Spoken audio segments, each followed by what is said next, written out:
Hello everyone. Good morning and welcome to today's lecture. So today we are going to discuss about investigation. Okay. Remember in last lecture we discussed for about what is the investigation, summary for the definition, difference between audit and investigation. We also discussed about the due diligence. We solved some of the questions. Okay. So today we'll continue the topic of the investigation. Plus, I'll request everyone to ask questions. Okay, ask as much as you can because it will enhance your understanding about the topic. Also, I'll request you guys to if you have doubt with respect to any of the topic till now, any of the topic, please ask. Please ask. Use this forum and ask your questions. Okay. Okay. So just a quick summary, what we discussed in the last lecture was, about investigation. Now, when I say investigation, investigation means an factual, in-depth examination of a particular records, particular records and transactions with an objective of establishing something, a fact or a situation or a part, whether that situation or part or fact that happened or not. That's an investigation. Okay. Now, investigation, let's say, for example, we discussed about, investigation for money laundering of ABC. Now, money laundering was a fact that we want to establish, okay? And investigation will be carried out, examination of records will be done to establish this fact of money laundering. So that's an investigation, it's a summary of an investigation. Then we discussed about, difference between audit and investigation, scope-wise, objective-wise, periodicity, limitations, evidence, appointment by. Okay, so we discussed about the difference between audit and investigation. Today, what we are going to do is first we will discuss about the process of investigation.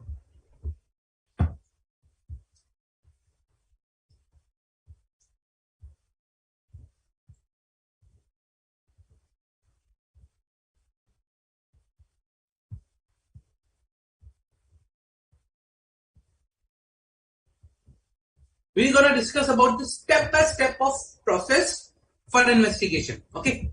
Now, let's say you are being appointed by SEBI for investigation of ABC Limited for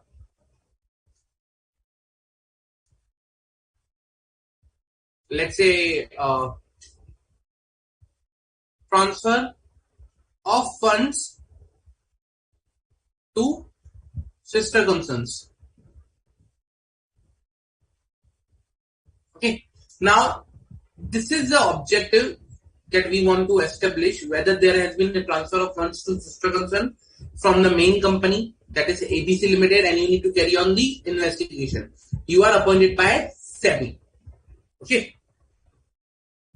Now, what do you think can be your process of investigation? Come on, guys.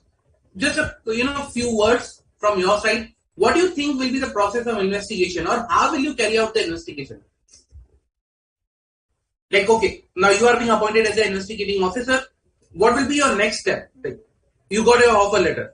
Now start the investigation. How? What you will do?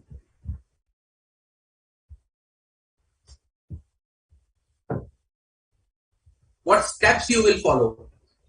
What will be the first step, second step, something, few words on this. Come on, guys.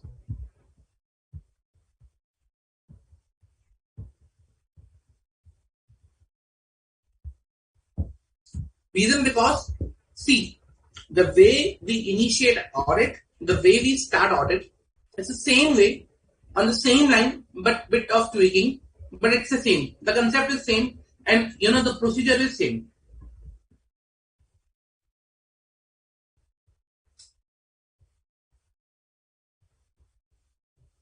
Okay, so how you should start basically with respect to an investigation. Okay, generally, first of all, I am being appointed by SEBI for an investigation of ABC Limited for transfer of funds to sister concern.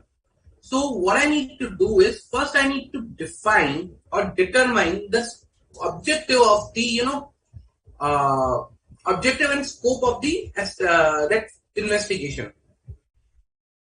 Okay. Now, what is the objective of investigation here is this is objective. This is objective of my investigation, whether as to establish whether there has been a transfer of funds to sister concern or not. That's my objective. Okay. Now, the second thing I need to do is the scope. Scope of investigation. Again, now from objective only your scope will be derived. So if this is the objective, then what will be the scope? Scope will be I'll investigate the funds transferred to sister concerns.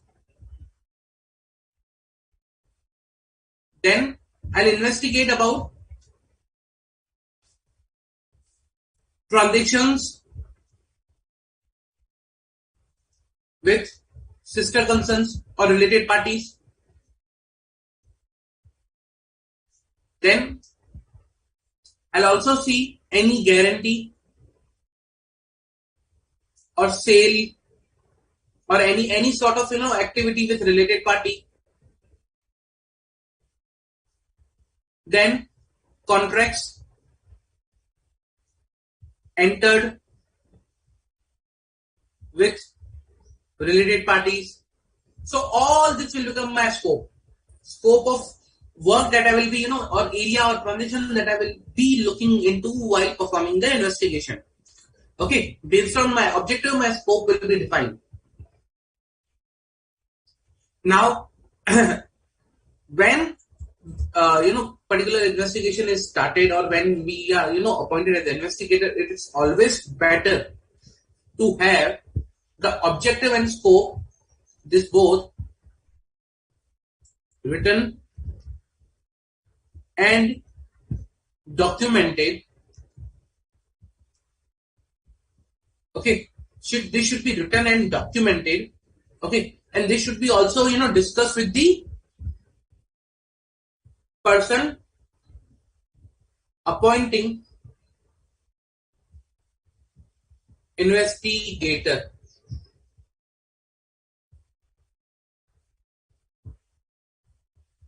Okay, so this should be discussed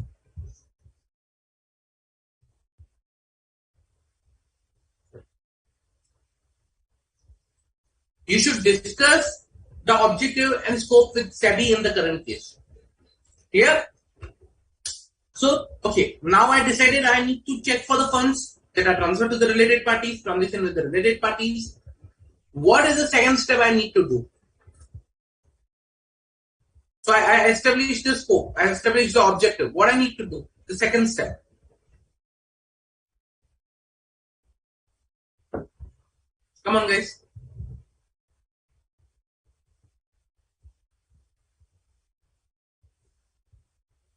Correct, Vidula. You are providing the scope of the work over here. Absolutely correct. So what will be the second step? I decided what is the objective. I decided what is the scope. Now what to do?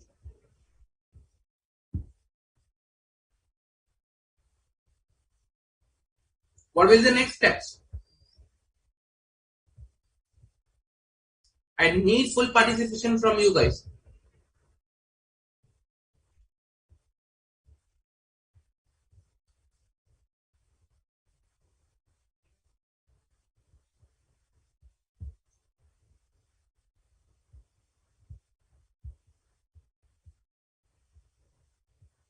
Okay, once you decide the objective, once you decide the scope, what you need to do is you need to formulate a plan. You need to devise a plan.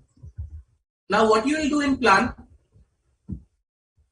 So, same way in audit, once we carry out the investigation, or we accept a client or accept any engagement, what we do is next is we carry out the planning process. Now the second step will be carrying out the planning process.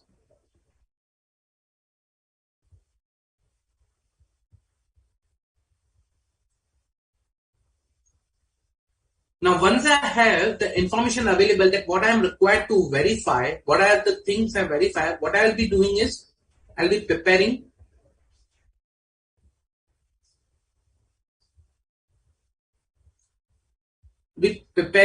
a plan.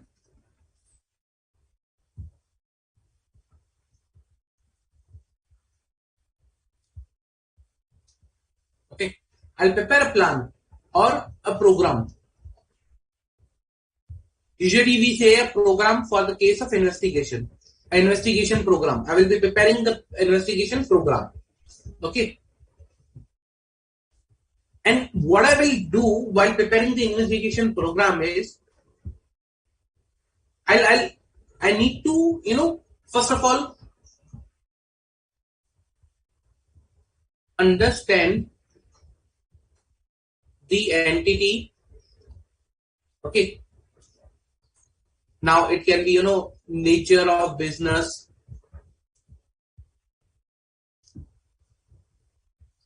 I need to understand, okay, what are the transactions that the ABC and related parties can enter? What is the nature of business of ABC? So let's say, for example, today, if I can say ABC was, in the current example, let's say, I'll write it down over here. Let's say ABC Limited is manufacturing of, let's say, oil. It's a manufacturing of oil, normal edible oil. Okay. Now their sister concerns, related party, are their suppliers of raw material. Okay. So I need to understand, okay, what sort of raw material they supply, which raw material, what is the rate of that raw material, why only related parties are only raw material, supplier.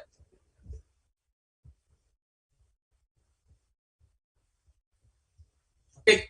So I need to verify all these details. Which raw material, what is the rate, why related parties are the only raw material supplier. So all these things I will be verifying. So I need to understand the nature of the business. Then what is the scenario I need to understand with ABC Limited?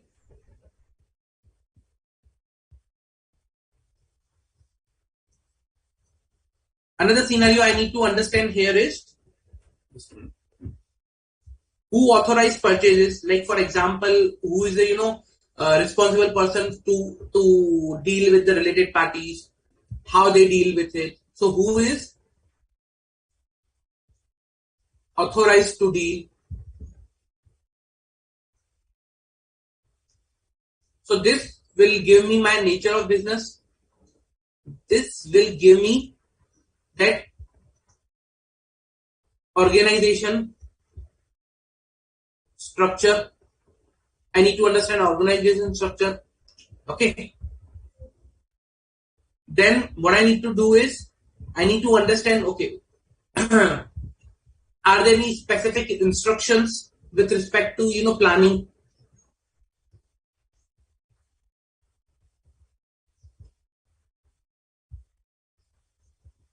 Regarding planning from SEBI, specific instructions. Then I will be verifying, okay, what resources I have. Then I will be looking into necessity to extend the investigations to other areas. So whether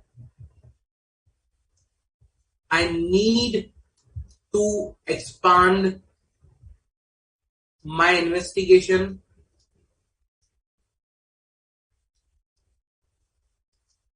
to other areas. Like till now, I was only concerned with the transaction between related parties. What if I think there is a fraud also?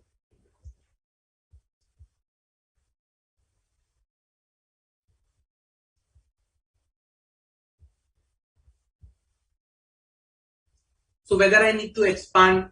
So all those things I need to, while deciding my program for the investigation.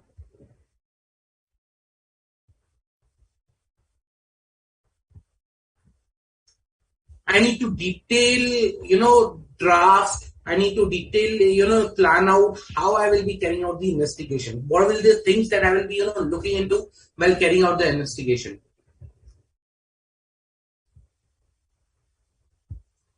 Okay. Then the third step will be pretty much easy. What we do after planning?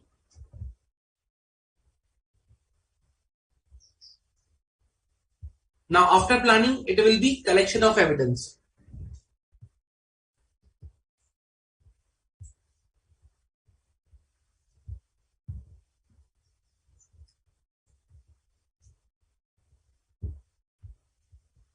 After planning, I will be collecting the evidence.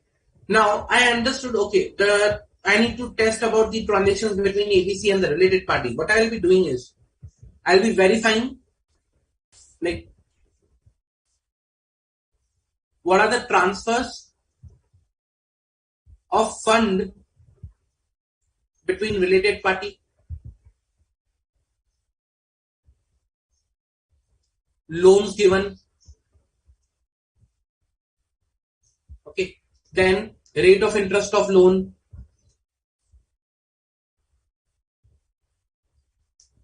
then you can say term of loan.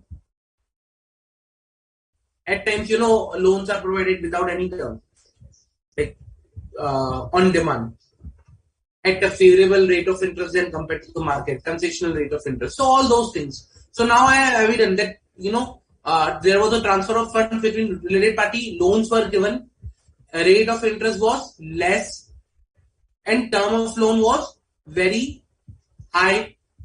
So these are the observations. I have collected the evidence.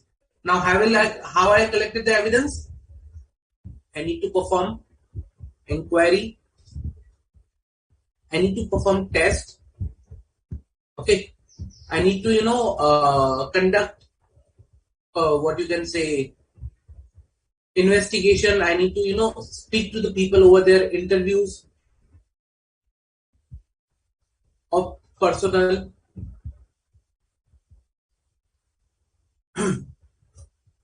So these are things I'm required to conduct over here.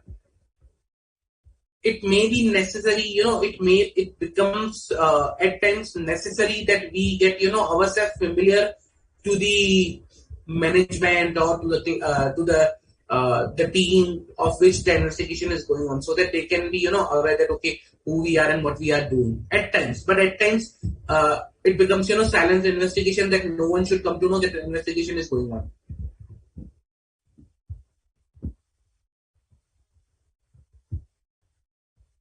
Okay.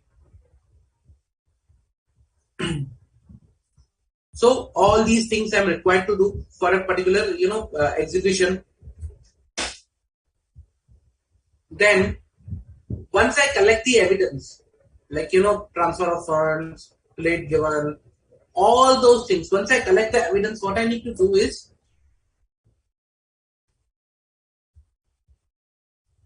I need to analyze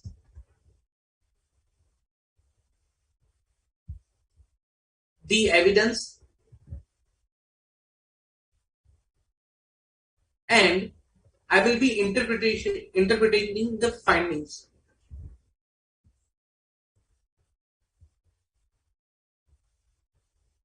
Of findings. Okay, now what is the interpretation of findings and analyzing the evidences? In this case, ABC Limited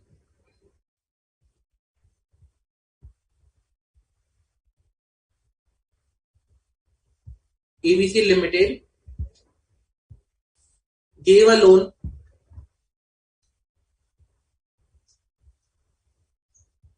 to related party at concessional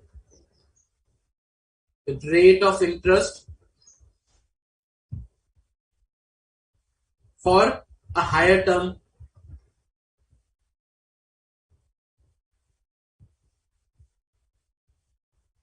that means there is a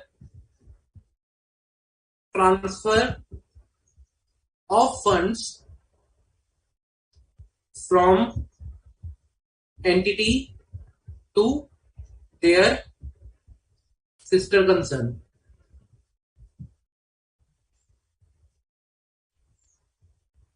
Okay, based on the evidence available to me, whatever evidence was available to me, I performed the analysis and interpretation. I identified, what is the main thing that I can derive from this analysis? Like, what is the conclusion? By analyzing the evidence, I identified the conclusion. Okay, so I need to do a careful analysis.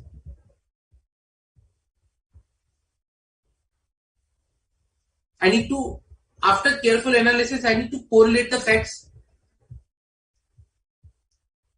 See, in this example, it is very easy. I'm, keeping in the to understand the things. But in practical life, they are very difficult to, correlate the facts. Okay, you will see loan is given to one entity, then it is being transferred to another, then it is going to some other entity, then it is coming back to the original entity and again going to some other entity.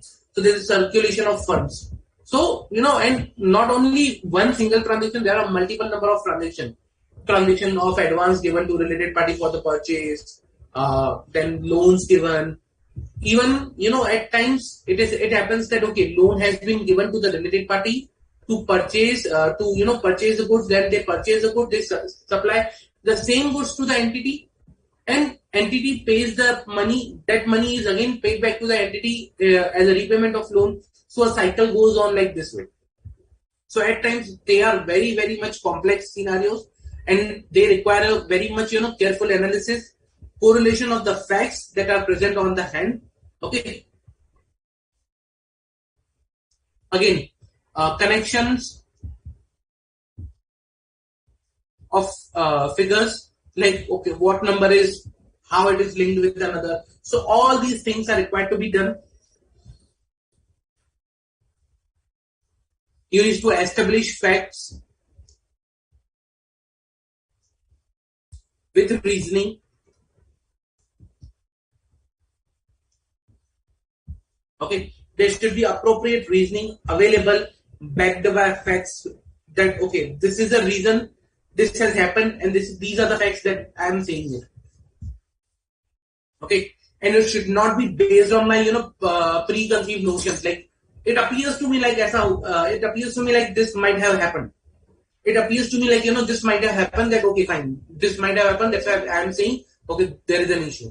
No, whatever you are saying, whatever your conclusion is, whatever your final analysis is, that is should be based on the facts, analysis, and the data available in your hand.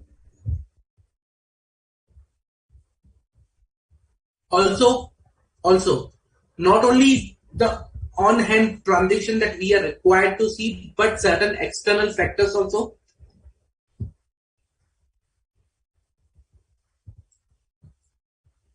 are required to be analyzed. External factors like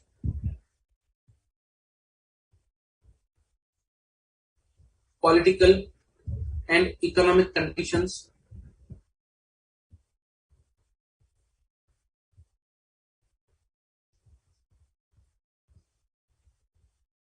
then you can say competition, then historical pattern,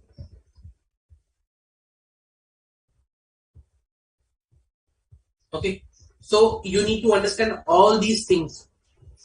Now, for example, giving a loan to related party at a concessional rate for a higher term.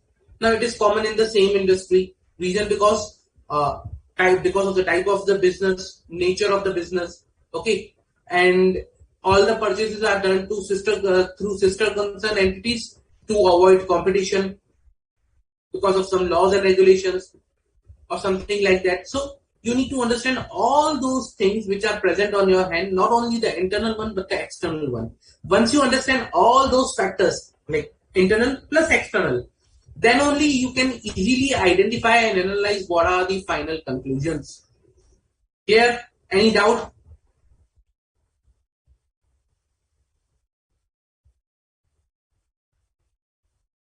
No? Okay. The most important and the final part will be of the investigation, guys. You tell me. What is the most important in the final part of investigation? What it will be?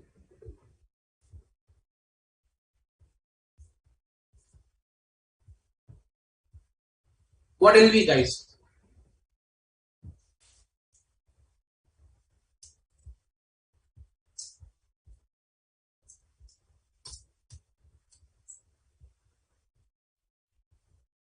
Come on. Important and the final part of an investigation.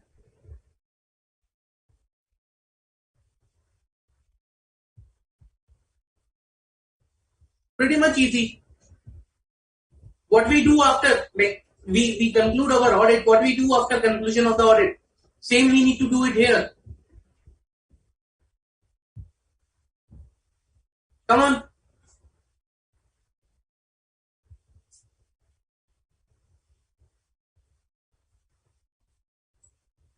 What we do after the conclusion of audit?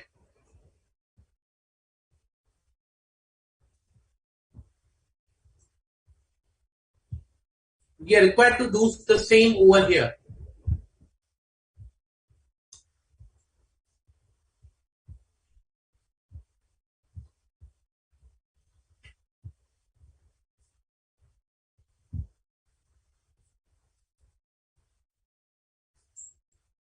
Okay.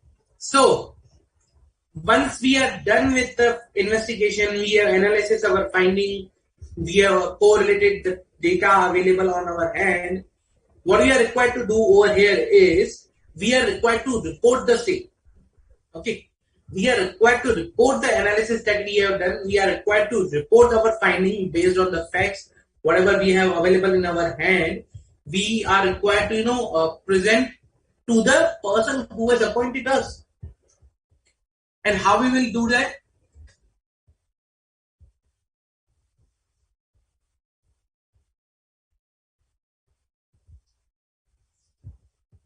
And how we will do that? Okay. First, we understood the transfer of funds happen. So we'll prepare a report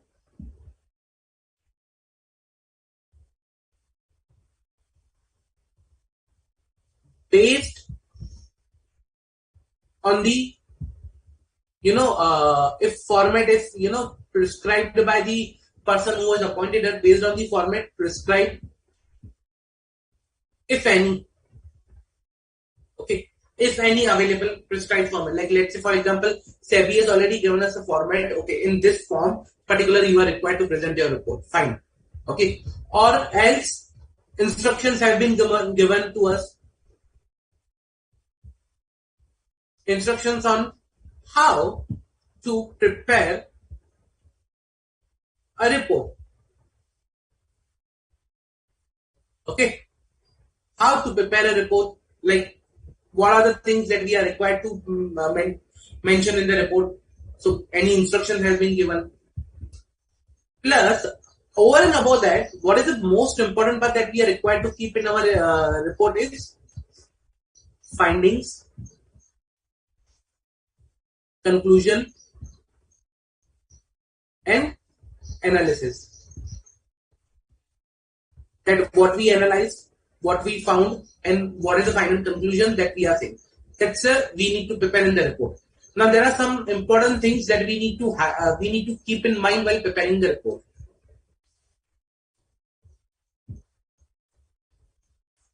Include things which are only relevant in the report. Okay, include things which are only relevant in the report. Now relevant means which or which do not support, like which, like what I relevant means which support the finding or conclusion.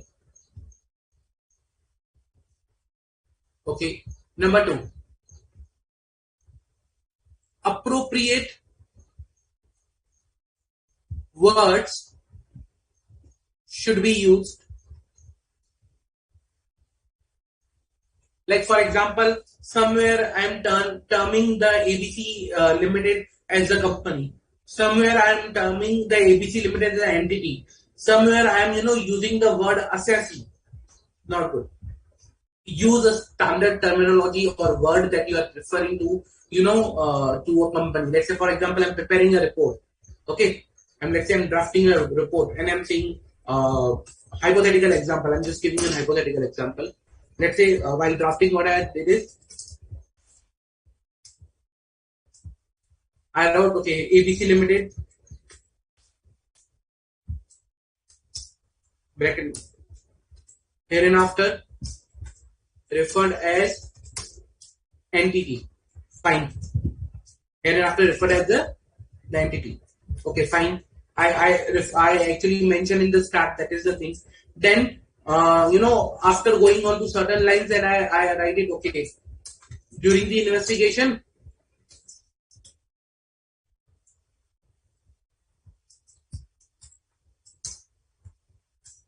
it was identified that the assessee has transferred rupees excess crores to his sister concern on let's say 31st March 2020.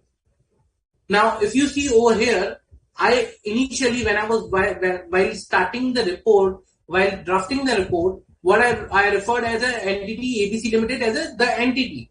But subsequently, I was referring, or I was terming the entity ABC Limited instead of the entity. I was referring the assessee.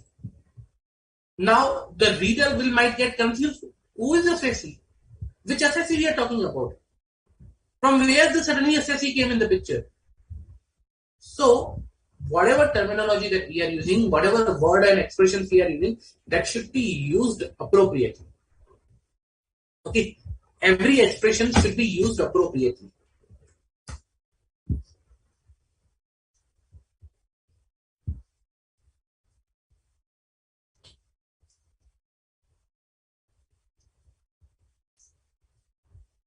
Used appropriately or properly, so that no confusion should arise. Again, only relevant facts and conclusions. If we are taking any assumption, or if any conclusion is based on something, then we are required to mention that basis or assumption. Okay, that has been made in the report. We need to provide that thing, but reasonableness of that particular thing should be examined. It shouldn't happen that the assumption is like, I assume that the entity has involved into the transfer without verifying the facts. That assumption I cannot take. Today, if I say I have taken an assumption, okay, the entity has involved into the transaction of transfer of funds. No. So for each assumption or basis, I need to have a reasonableness behind.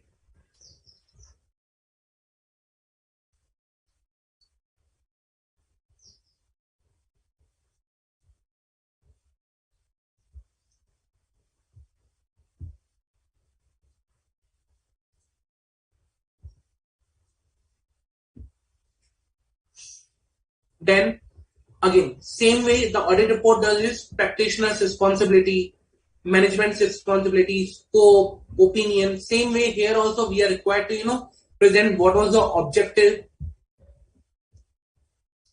and scope of investigation.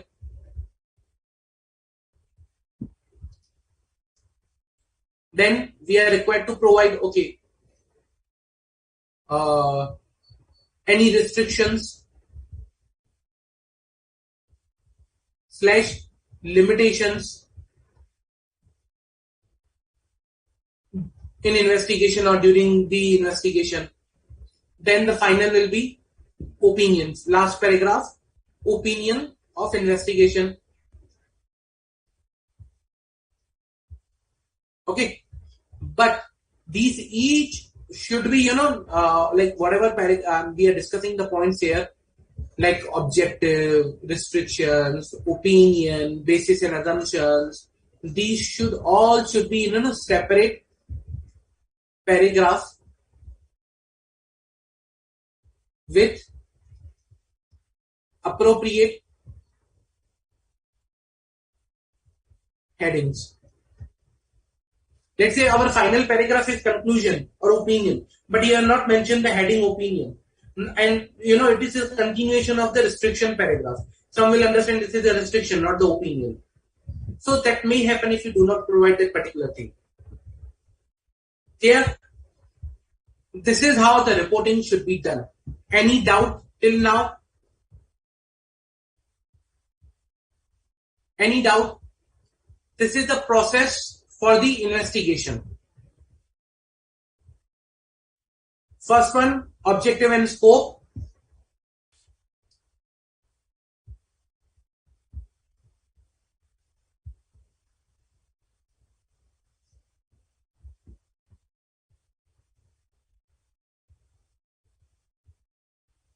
Just a minute.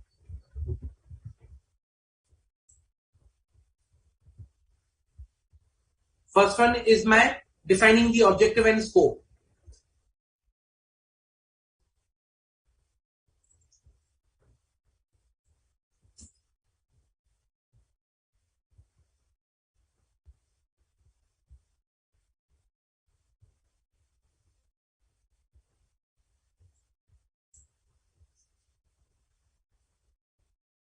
Second, preparing the plan and program.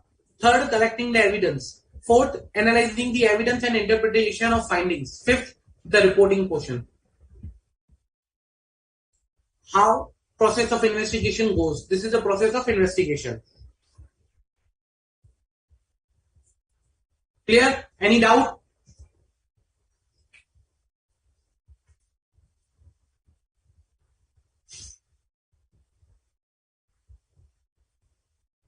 Any doubt, guys, till now?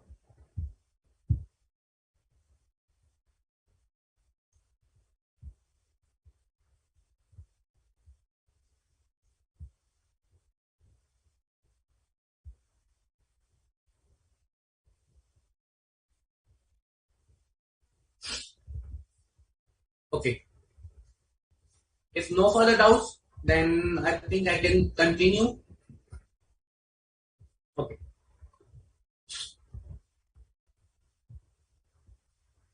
No issues. Now, there are certain important terms that are required to see into the, while investigation, or some you can say conflicting things or some important aspects of the investigation. Okay. So, now the first question that can be, or the aspect that we are talking about, some special aspects of the investigation is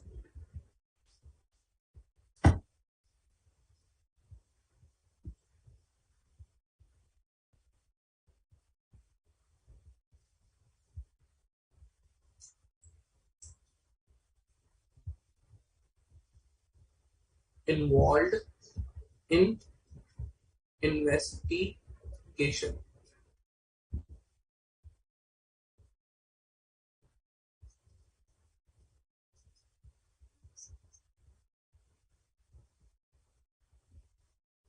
Now, I'll ask some questions from you guys. You need to answer. Whether investigator, okay, can put reliance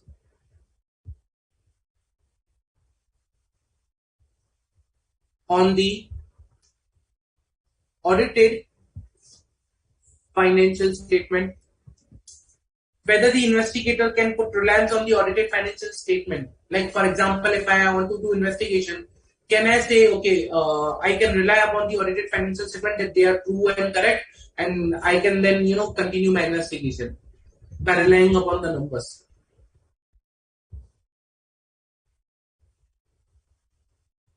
You tell me.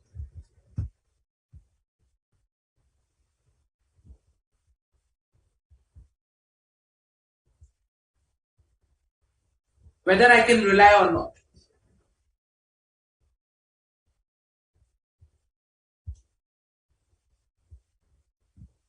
Correct, Sairam, but it requires an in-depth analysis, examination. Okay, Gayatri. Good. Come on, guys. Whether I can rely upon the audited financial statement, I am an investigator. Whether I can rely or not.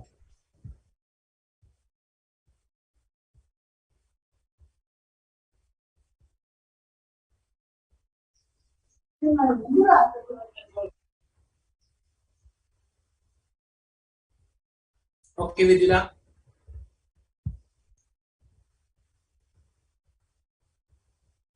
Come on, guys. Waiting for your answer.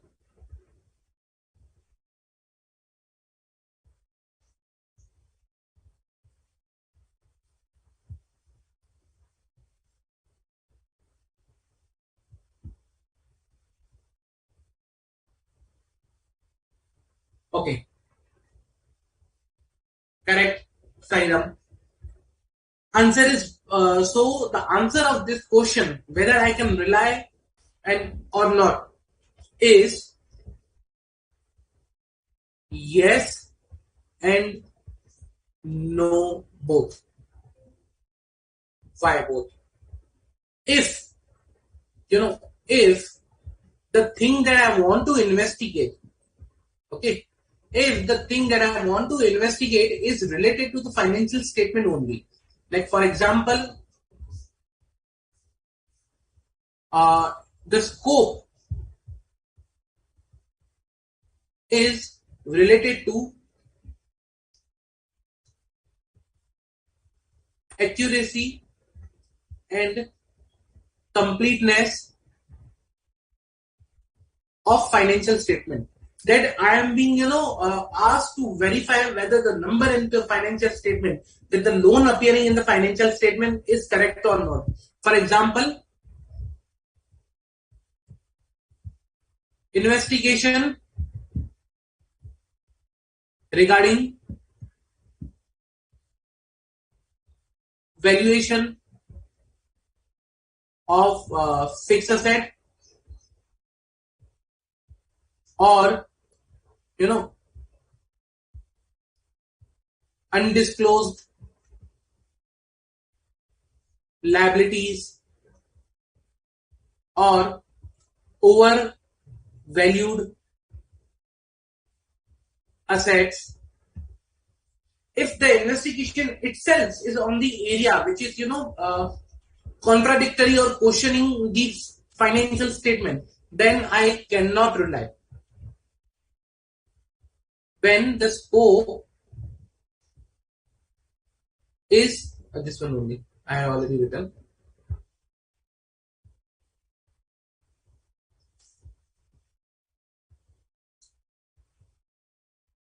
When the scope is related to the accuracy and completeness of the financial statement, then I cannot rely. At that time, I cannot rely on the financial statement. To that extent, that is under a part of the scope. Clear? If I am asked, to investigate on the certain areas of the financial statement, then I cannot rely on that particular area of the financial statement. However, for the other areas, or areas which are not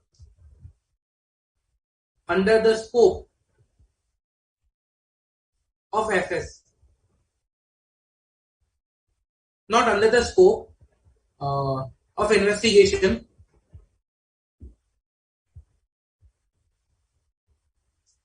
I can rely upon that.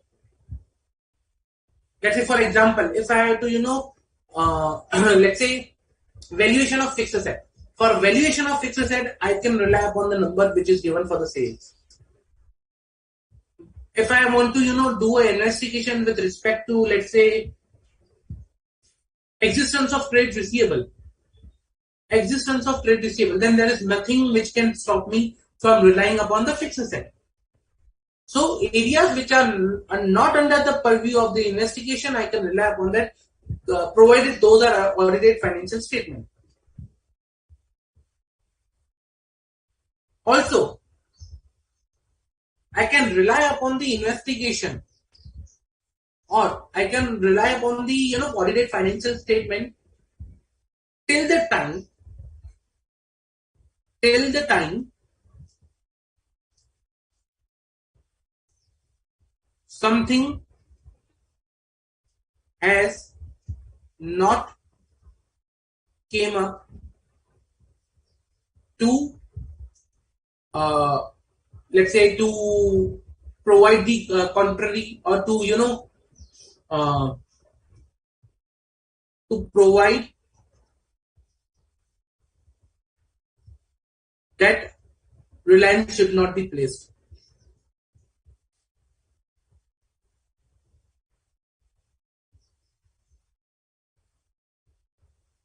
Let's say while doing the audit, I identified that there are huge issues with respect to the window dressing, fake transactions, or you can say transactions which are not real, and a lot of things which are there. So I identified a lot of issues on the basis of which I understood, okay, now I cannot place any further reliance on the financial statement because the whole balance sheet is cooked up. So if something has come up, if something has arisen in the process of investigation, which leads me to believe that I shouldn't rely upon financial statement, then I cannot rely. Simple. So the answer is yes and no, both.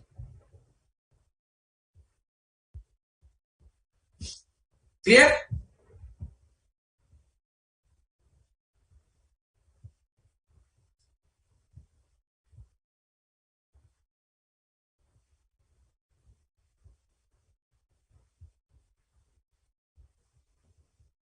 Okay.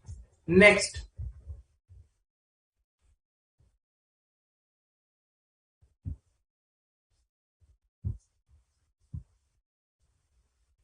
whether the investigator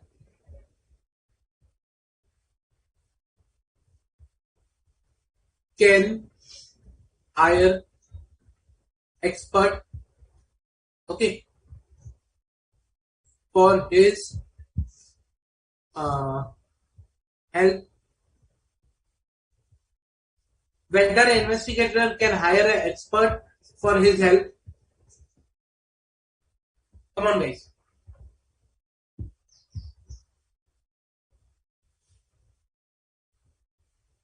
Come on, guys. Whether an investigator can hire an expert for his help.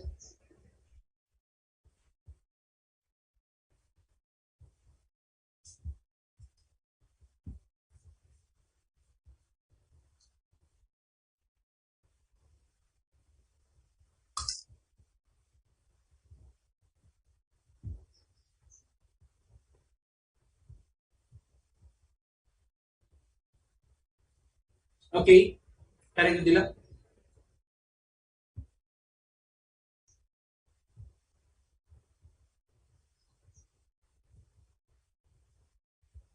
Come on, guys. Whether an expert can hire a, whether an investigator can hire an expert.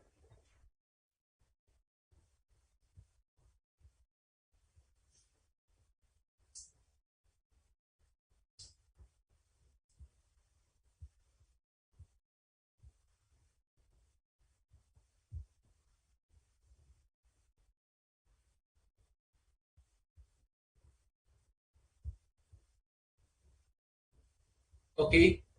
Correct.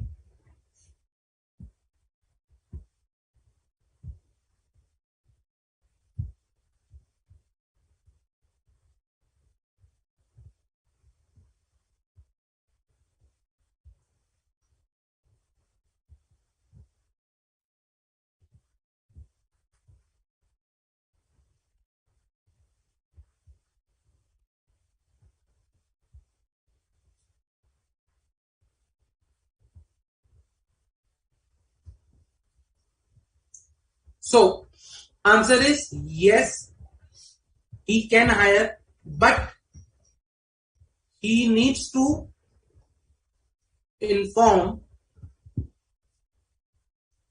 the client, or you can say person appointed him,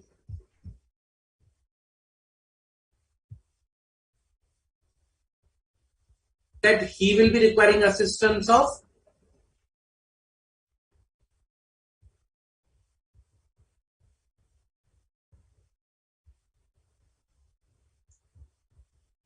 an expert. Clear? Okay. Then next question. Whether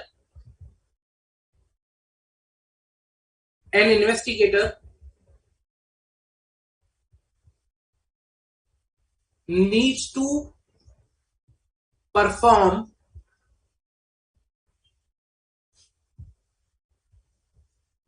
full verification,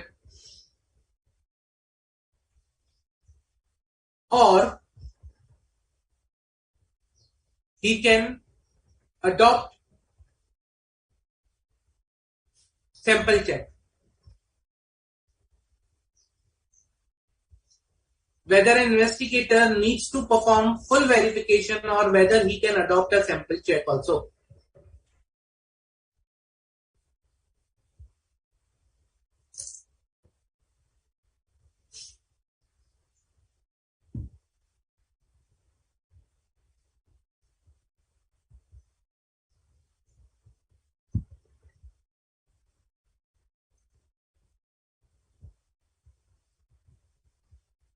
Come on, guys.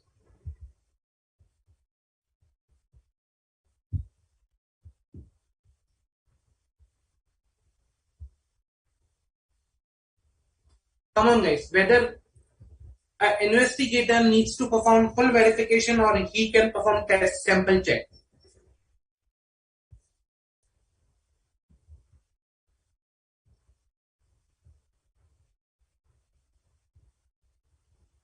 Correct.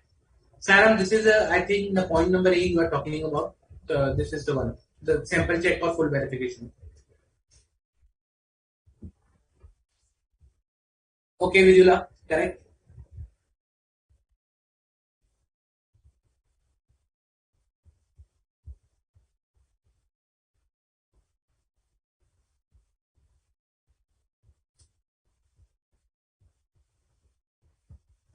Come on, guys. Absolutely correct. Gayatri.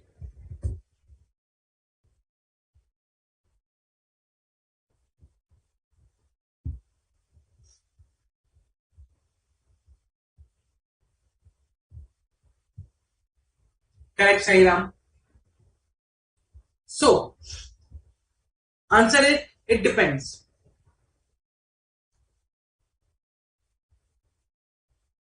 See, now here also there are two things. One, if the investigator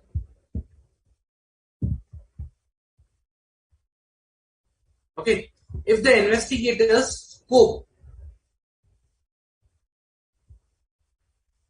is to identify a fact, is to identify a fact, let's say for example, whether there has been any transfer of funds from sister from entity to sister concern, then it is advisable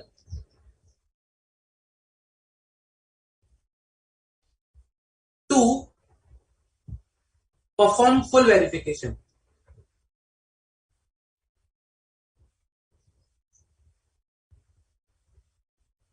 However, if the scope of investigation is not, is related to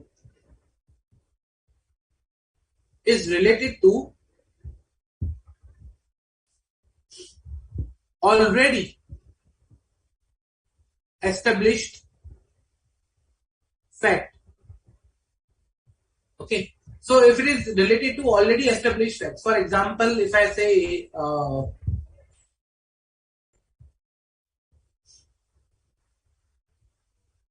let's say he needs to verify the profit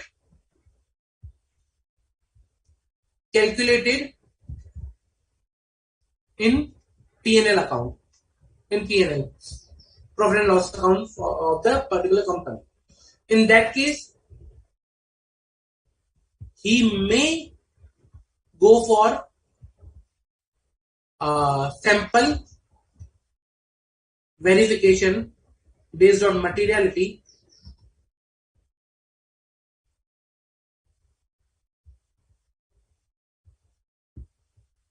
but in that also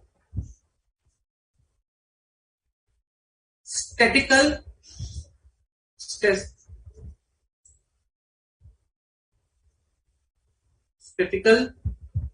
sampling should be adopted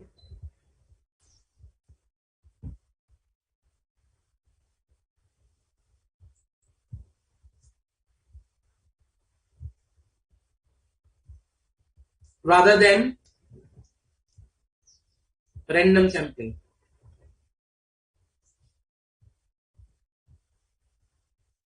Reason because investigation is targeted to a particular area, then it's always better to adopt a statistical sampling method rather than the random sampling method. Okay, so it depends. Yes and no both.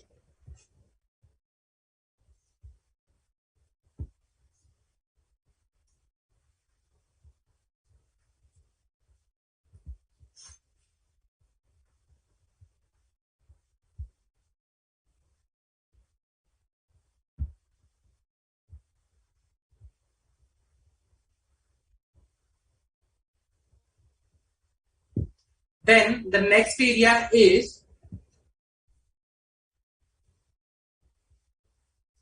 whether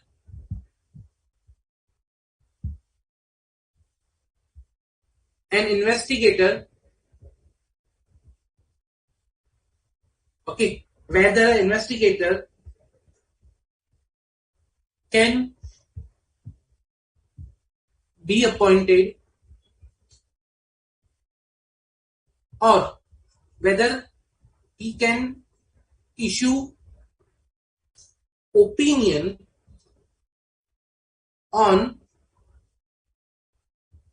investigation of future statement. Like an investigator has been appointed to, perform the investigation on the next 5 years production. So the scope of investigation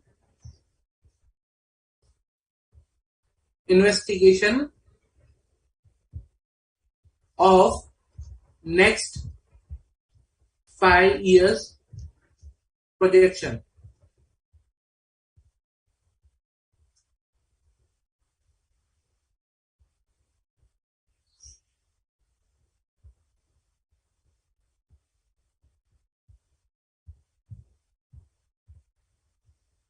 Okay, so or investigation to establish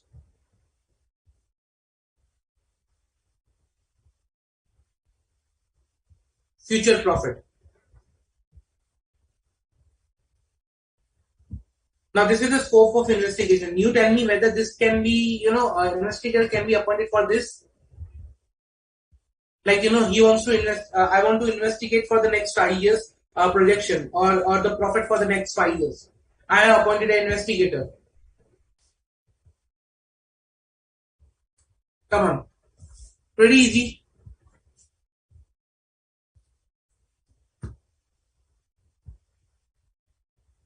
The answer lies to the definition or the concept of investigation we studied or learned at the start.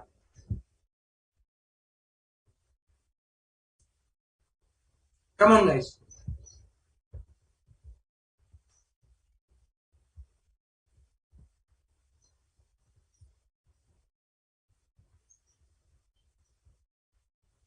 Correct, Gayatri.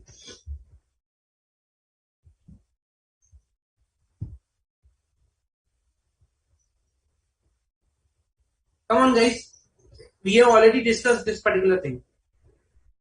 We have discussed during the first, definition time of the investigation when we discussed the definition.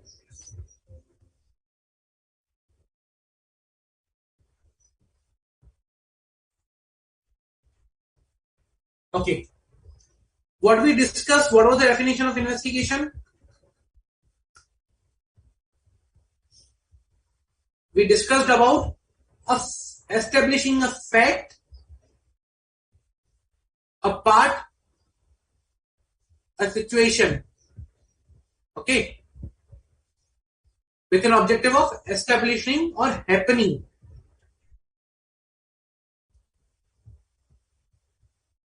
Now you tell me whether a future event is a fact, whether a future event is a situation. So here, projection of next 5 years and the projection of profit of 5 years is not a fact.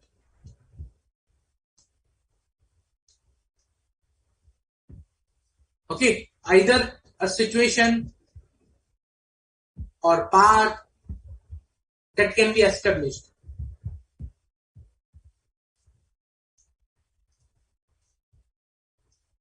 So he shouldn't be accepting such appointments where it is futuristic statements are required to be verified. He should not.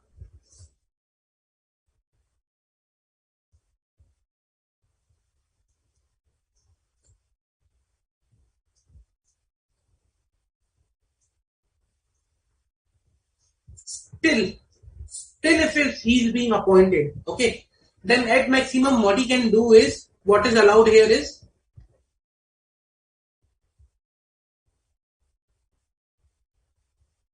investigation of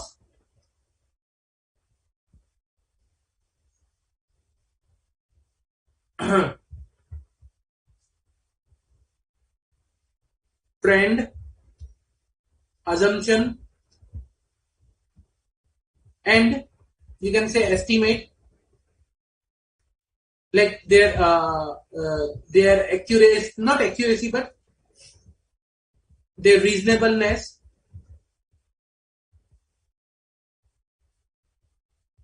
Okay, so what investigator can do is, I can analyze the trend, I can see what are the assumptions that are taken are reasonable, whether the estimates taken are reasonable, whether the trend applied is appropriate. So I can see the methodology over here, but I cannot comment on the final result.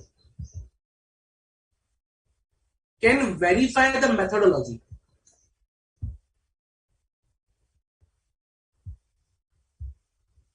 But I cannot comment on the final result. Clear?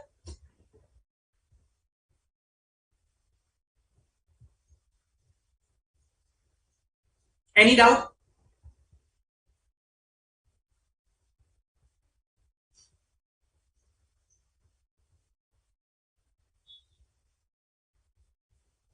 Okay.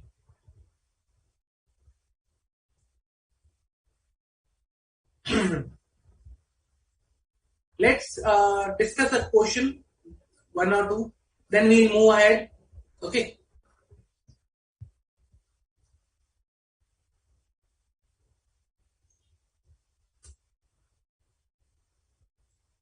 Let me pull up one question.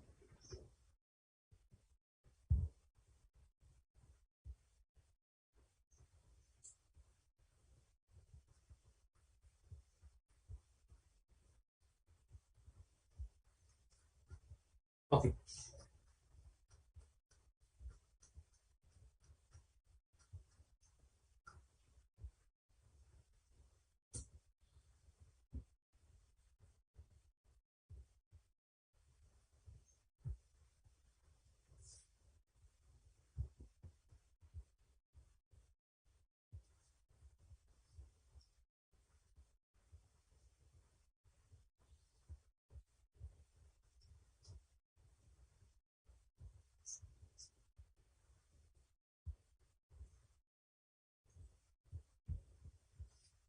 So we will be discussing one question, and these are related to you can say practical things that being discussed, or you can say some of the how it is done. What are the things that are required to be done while performing the investigation?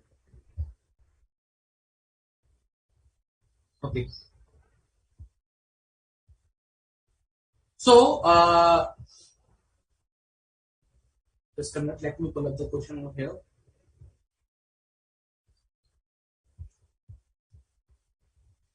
Messrs. A, B, C, and uh, Sons, a partnership firm,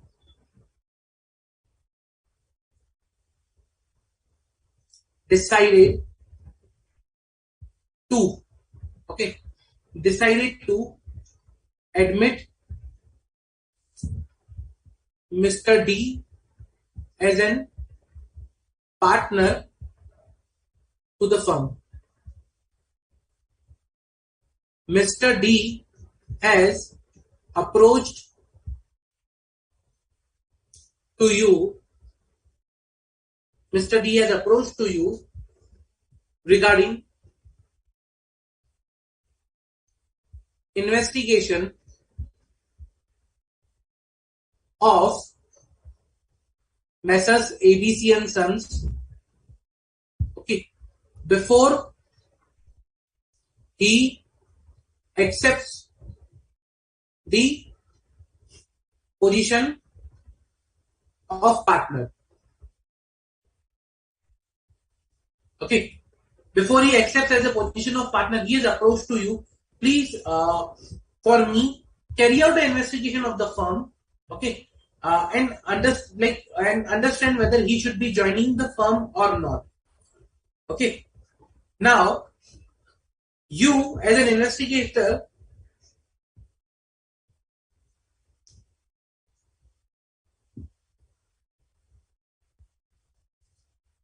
what areas you will investigate? You as an investigator, what areas you will investigate for incoming partner? Okay, so we need to discuss, we need to define the areas that we will be investigating for the incoming partner. And this is one of the question which was asked. Uh, it was asked in I think 2018, if I'm not wrong. Yeah, it was there in 2018, which was asked. Okay, so we need to discuss what are the areas that are required to be investigated. So you tell me, for incoming partners, what you will do? What you will perform, the what investigation you will perform, what areas you will understand. So we are talking about scope here.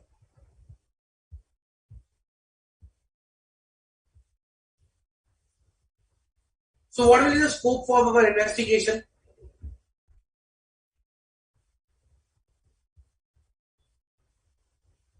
You tell me some points, not all, but some points.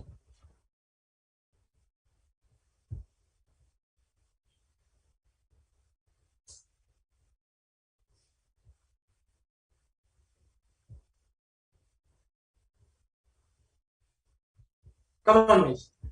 What you will do when you are asked for an investigation for the incoming partner?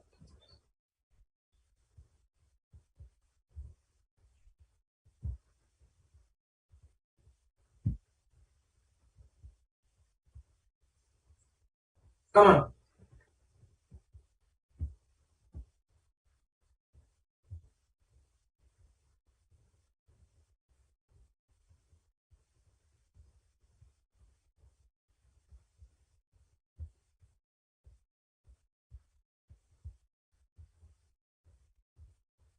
Pretty much easy. Nothing difficult over here.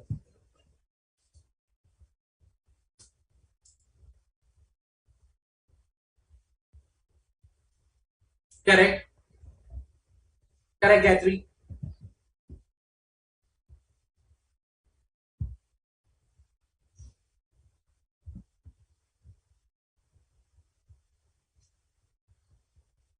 Come on, guys. Okay. So what you need to do is while performing the while drafting the program for the investigation or while defining the scope, what you can consider here is simple.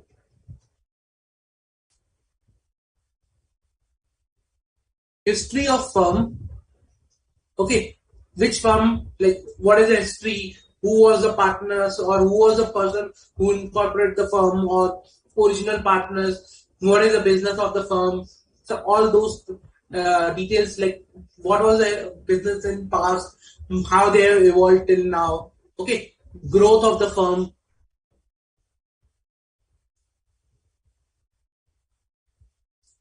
Then you can say provisions of partnership deed.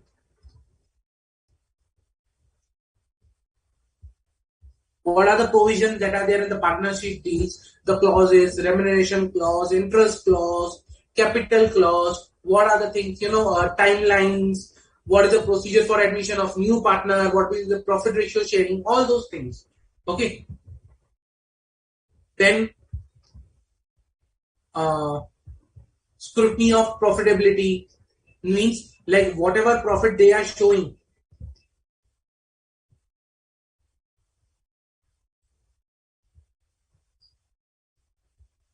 like whatever profit they are showing since past years, like since number of years, to decide the goodwill or to decide the value of the firm. Okay, then how much capital I should bring in on the basis of the capital. So that I need to verify. Okay, whether you are showing this much profit has occurred during the past years, whether that has actually occurred or that's a just profit arrived through adjustments. So what is the real position? Then examination of assets and liabilities, whether they are actually present or whether they are just book assets. In case of liabilities, whether there is a undervaluation or undisclosed liabilities or not. So in case of assets and liabilities, the main criteria remains to overvalue assets, assets physically not present.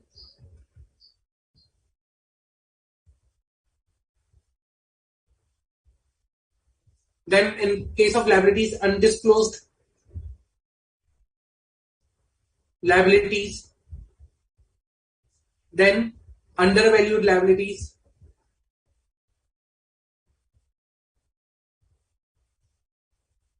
Okay.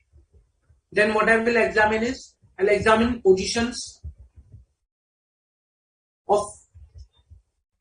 existing and future contracts or orders. Means how much contracts I have today in my hand and what are the contracts I will be having, I have for the future period. Then you can say position of orders, position of loans.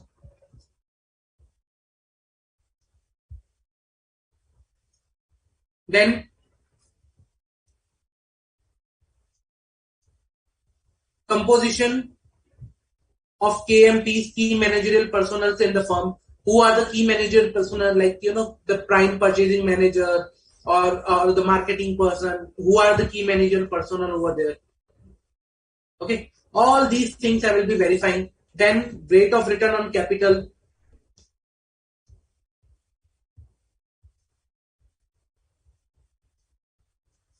Plus, I will be verifying, okay, manner of computation of goodwill.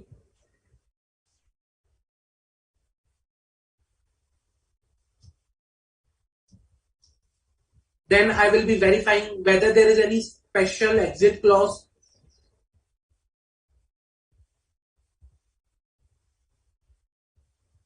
Okay. Or any other clause, any other special clause.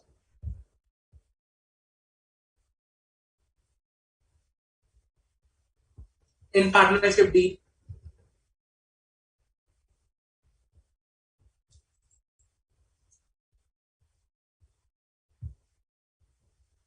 Then I will look up for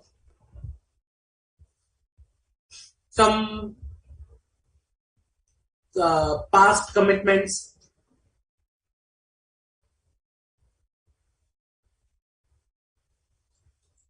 or you can say contracts to be fulfilled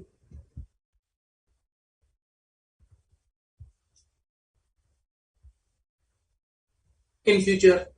So any contingent liability, or the for already we have given the commitment. So all these things I will be verifying for the incoming partner. Clear?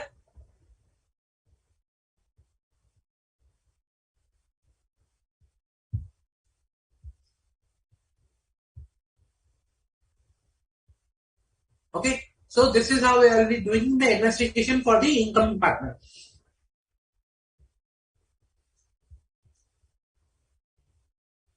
Then there are other areas for the investigation. Let me discuss one by one each.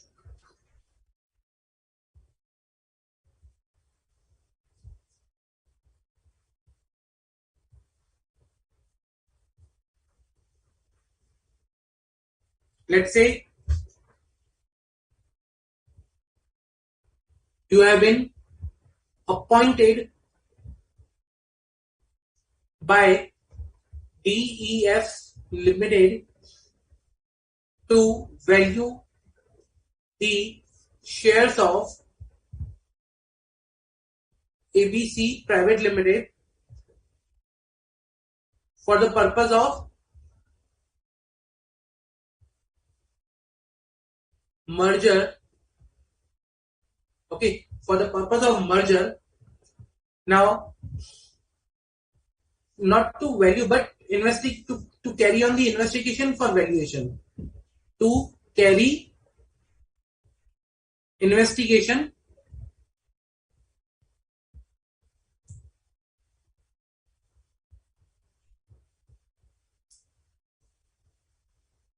for valuation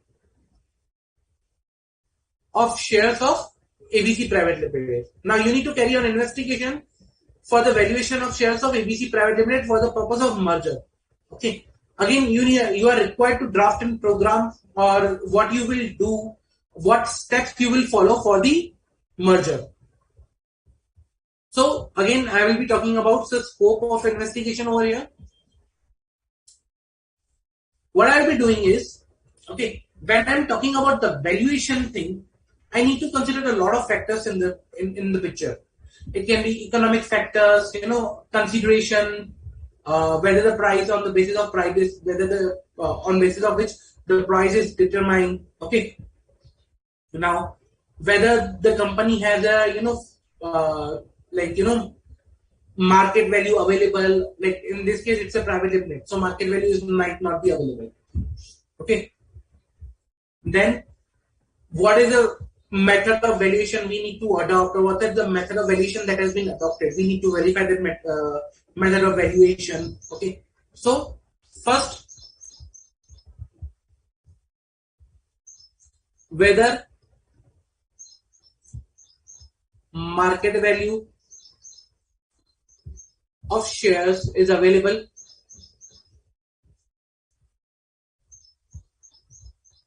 Here the answer will be no. Then what is the method of valuation adopted?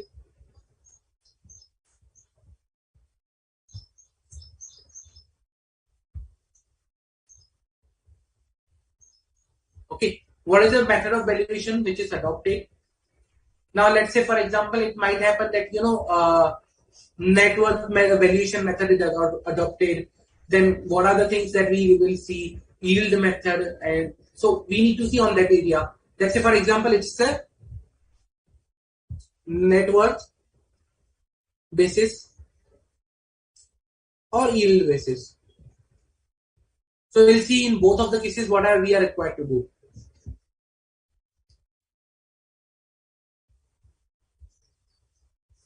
Okay, let's say first net worth basis. So in case of net worth basis, let's say for example, if the method of valuation adopted is a net worth basis, then whether assets have been revalued appropriately. So whatever assets have been revalued, whether they have been revalued appropriately. Okay. Like for example, in case of land and building, how they have been revalued, what is the value that is adopted, how they have derived the new value for the revaluation or for the net worth basis. Okay, let's say intangibles. Now, if they have some sort of intangible available, how they are valuing that intangible particularly. Second, value of goodwill. How the value of goodwill is derived. Okay. Now, usually it is based on the capacity to earn, super profit method. So there are various methods to define the value of goodwill. Okay, what is the past profit? What was the scenario? What is the profit adjusted for the purpose of goodwill? So all those things I will be looking into what is the future of the business, economic trend, future economic trend for the valuation of goodwill. So this is the areas that I will be looking into for the net worth basis. Then in the case of yield basis, okay,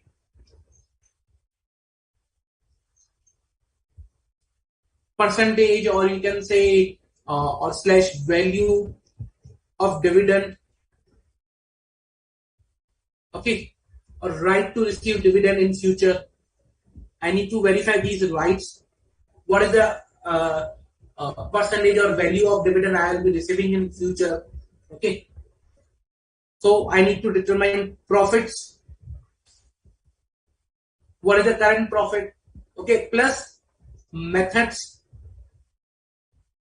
to calculate future profit.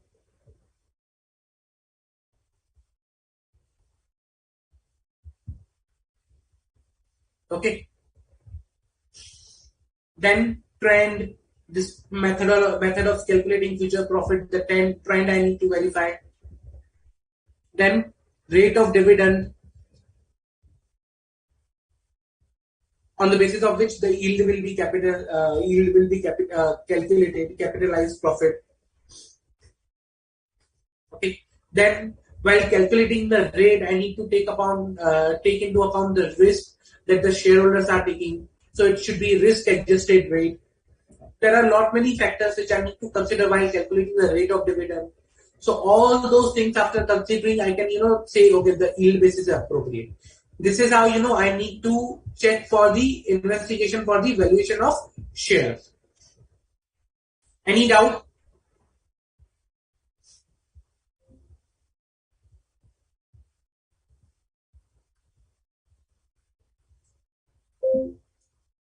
Any doubt, guys?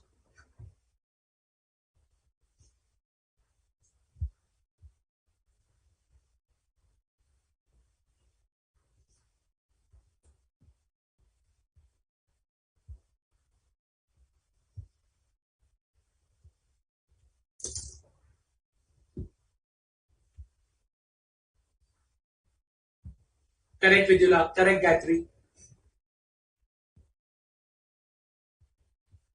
Vidula, can you rewrite your question a bit more in detail regarding the forecasting related to the investigation of future statement? That will be more helpful.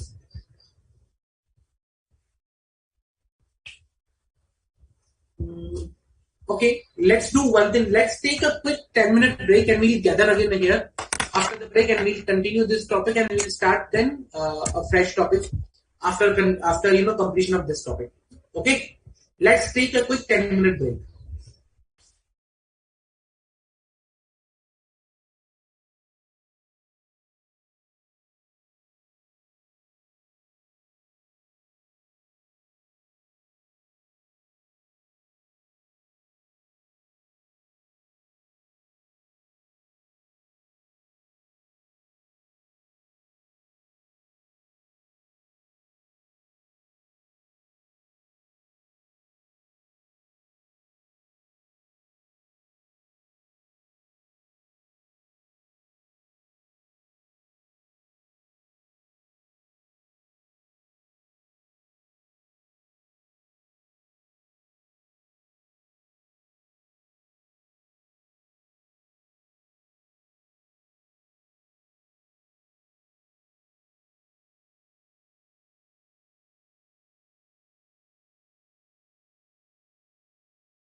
Hello everyone, welcome back. Hope everyone is recharged. Now let's continue the topic today. Okay. So we saw certain examples of investigation for certain of the scenarios. Now what I'll be taking through you is the certain provisions of the Companies Act for the investigation. Okay. So now as per Companies Act, there are certain provisions which deals with the investigation. I will be taking that one by one.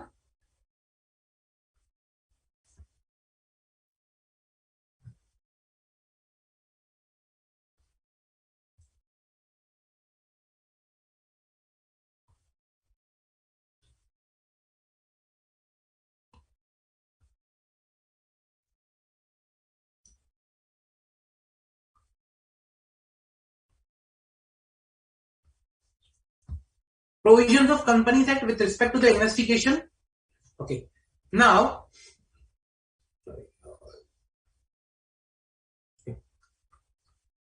now there are certain provisions which gives the power for the investigation in case of let's say either a registrar or based on the information that has been received by registrar, they can intimate or they can order an investigation in the case. An inspector has some powers and as per the Companies Act. Okay, so those are basically three sections.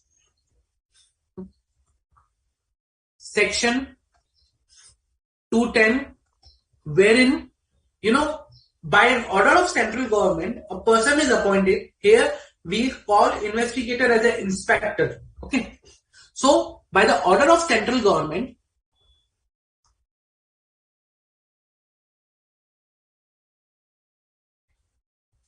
inspector is appointed and investigation is done by inspector.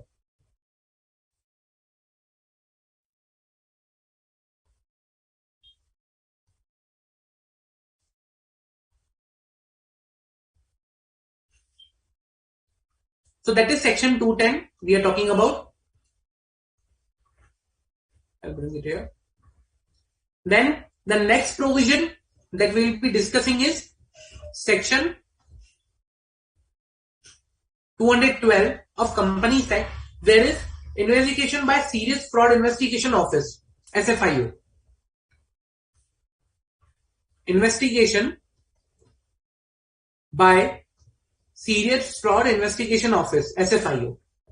Okay. And another section that we will be seeing is section again 213, that will be other investigations or other cases. Okay. These are the investigation into the affairs of the company. Other than this, there is section 216, which is investigation of ownership of a company.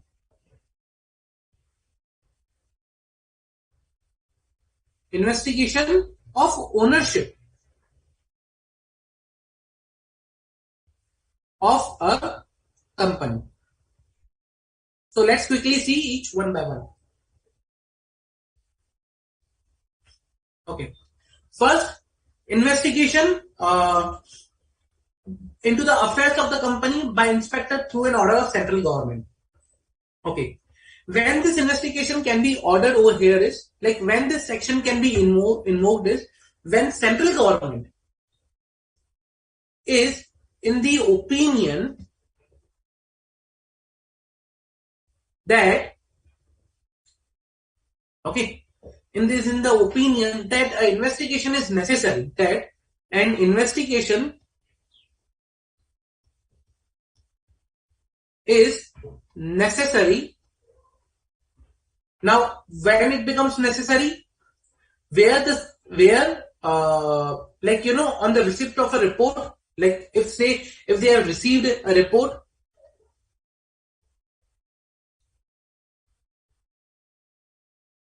from registrar,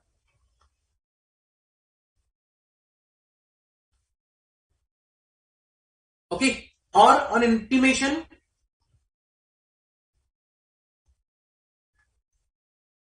on intimation of a special resolution, okay, passed by a company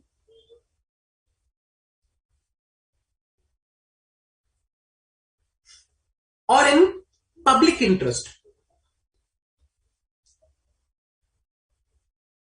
If any of the three conditions is there, okay, then central government can have an opinion to get the investigation done for into the affairs of the company. Okay.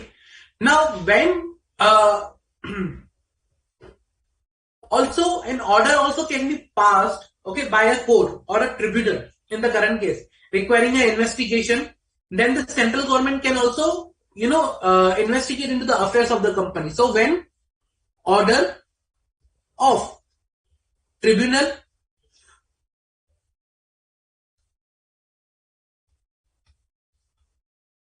or court is passed for investigation,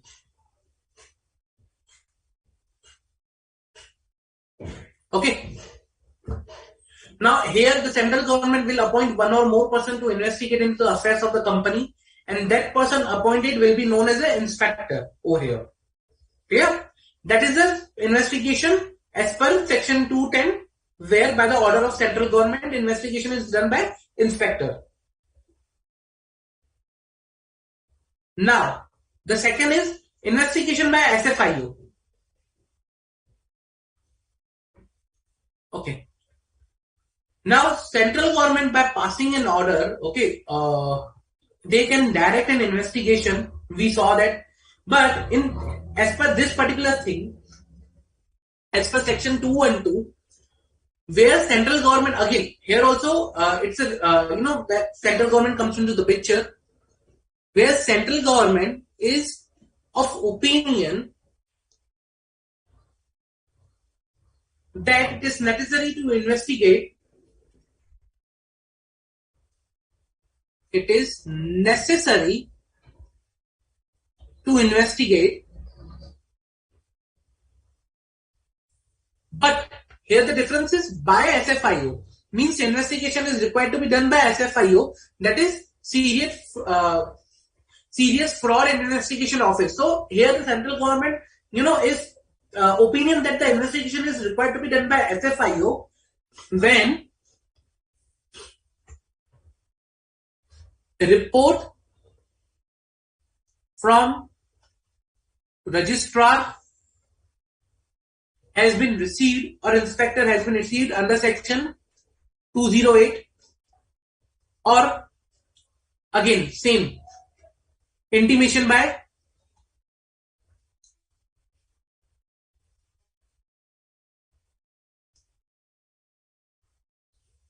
special resolution, or in public interest,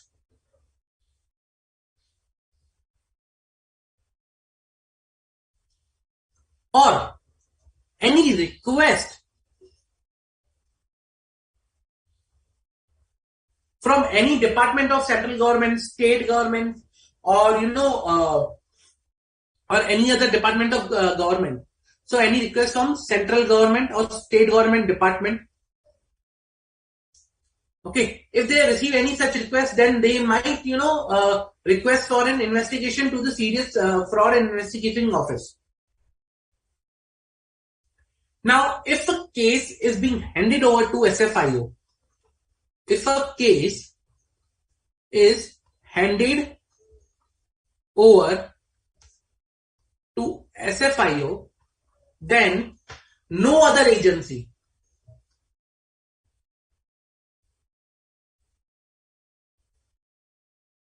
of central government or state government should conduct or proceed with investigation.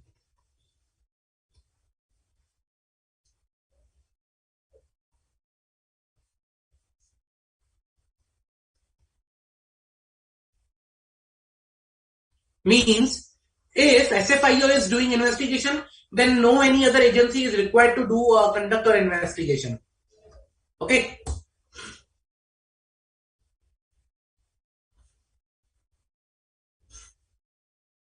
Then the employees of the company or officers of the company who have been, in the employment of the company are responsible to provide all the information to the office of, to the investigation officer. So employees and officers are required to provide all information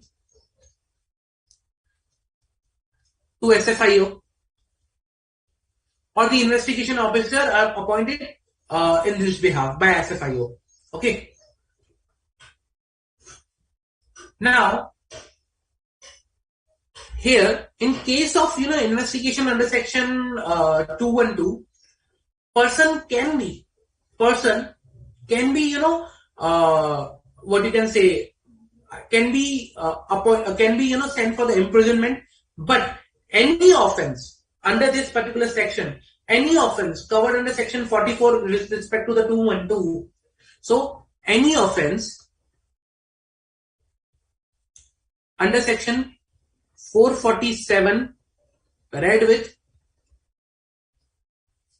section 212 means any person who has been identified that he has he's not appropriate, or he has done any offense which is covered under 447, or he's liable for the punishment, then that person or that offense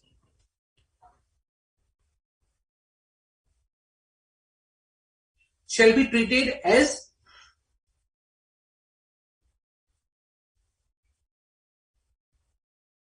cognizable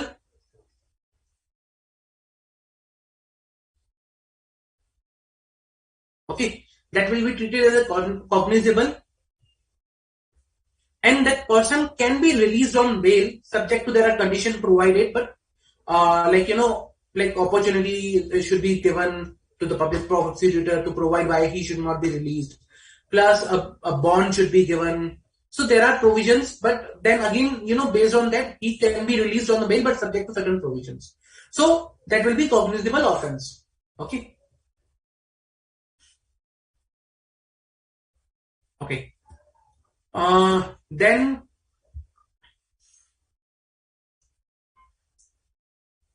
now reporting an investigation is required to be carried as per directions of central government and as per provisions. So here the investigation will be carried as per the direction of central government and as per the foregoing provisions of the section. There are multiple requirements given on this particular section. So based on that, the investigation and reporting will be done. Let's say, for example, interim reporting might be required. So central government may ask for an interim report. So on the basis of that, that might be done. Okay. Then that was section 212. So next is a investigation into the affairs of the company as per section 213. Now we'll see what is the difference between this and that we discussed right now. Okay. In 213, an investigation can be done by tribunal. So tribunal can order investigation. Okay. Can order investigation when application is made. Okay, application is made either by 100 members or members holding 1/10, okay, 1/10 of share capital. If an application is made by 100 members or members holding 1/10 of share capital, okay, in case there is no share capital, then 1/5 of members. If no share capital, okay, If no share capital, then 1/5 of member. If the application has been made, then tribunal may order. Second, application by any other person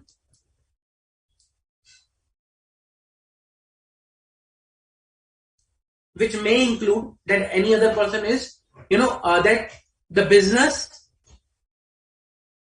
is conducted to defraud.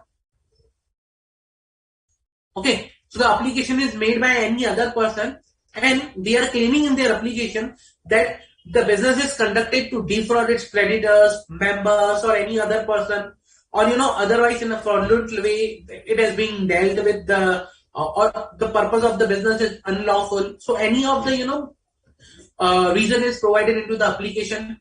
Number two, let's say for example promoters. Number two, the person connected with the incorporation of the company, like promoters or management, who is dealing with the affairs of the company, are guilty of fraud or misconduct. So founders / promoters, okay, are involved in fraud.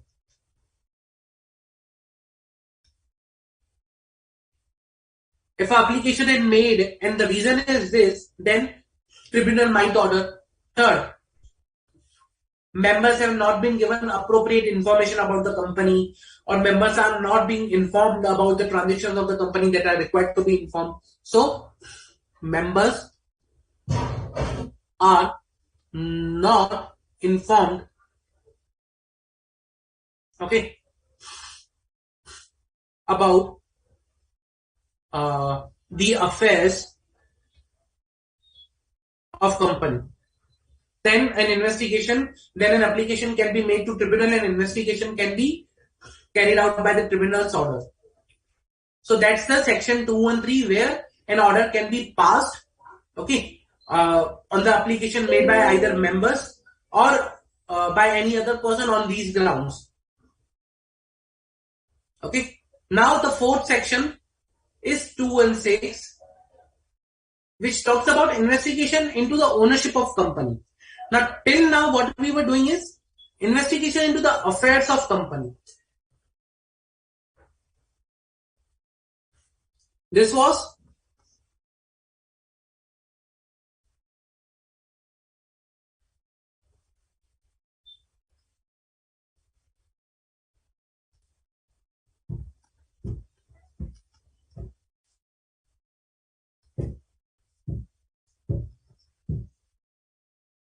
investigation into affairs of company. That is 210, 212 and 213. Now we will be talking about investigation into the ownership of company.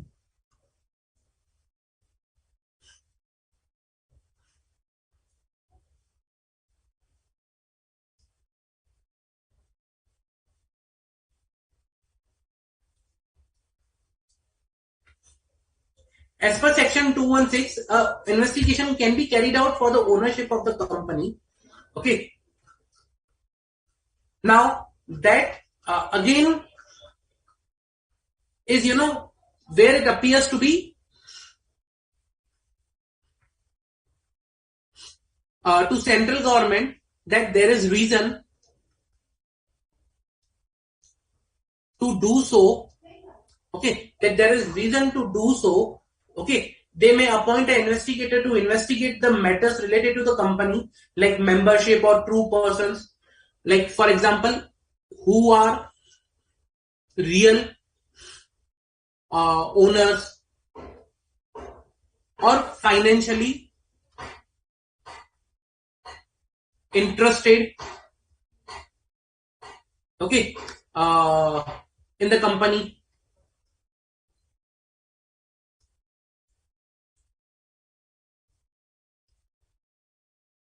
Then they might conduct investigation to identify who can or able to control the affairs, okay, or has a material influence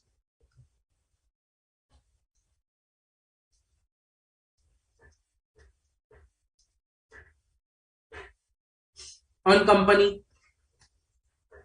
Third, who has beneficial interest. Okay, who has beneficial interest in the company, or who have been beneficial owners of company. So if central government wants to know who are the real owners, financially interested, who can control the or has an influence on company, who are the beneficial owners or who has a beneficial interest in the company, then the central government can appoint an inspector and can conduct an investigation into the ownership of the company. Any doubt till now? Any doubt?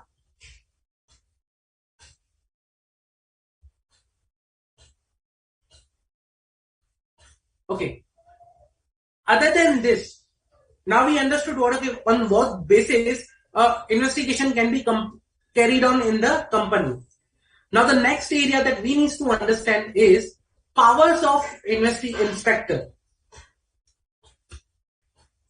Reason because investigation is carried out by the investigator. We call it as inspector over here. So what are the powers of that inspector with respect to the company?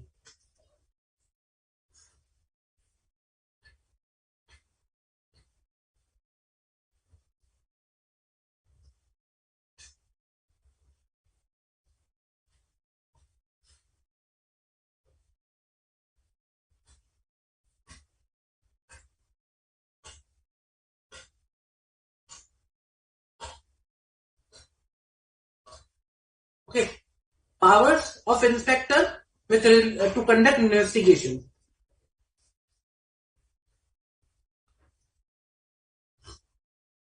Section 219. Okay. What are the powers we are talking about? Here, if an inspector is appointed under section, if he is appointed under section 210, 2112 or 213 that is related to the affairs of the company, okay, then the inspector appointed herein under can investigate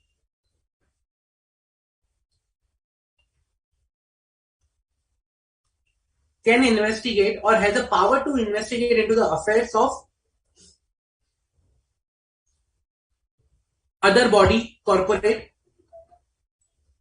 other than the company for which it is appointed, other than the company which is appointed for any other body corporate who is either subsidiary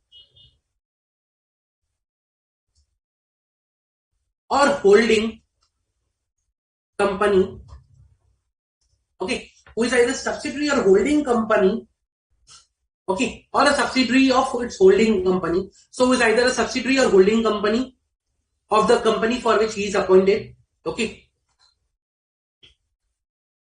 Other body corporate,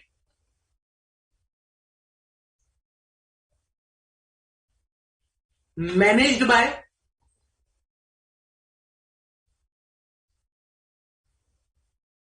person who was managing director or manager of the company, was managing director or manager of company which is under investigation, okay. Then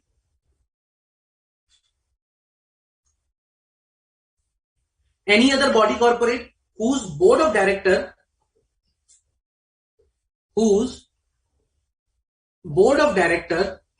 okay, comprises nominees of companies or board of directors who accustomed to act in accordance with the directors or the instructions of the company. So whose board of directors are nominees of company or are accustomed to act as per instructions of BOD of company. Okay, so the company which is under investigation, so if the board of directors are nominees of that company under investigation, or they act as per the directors of the company under investigation, then that other body corporate will also be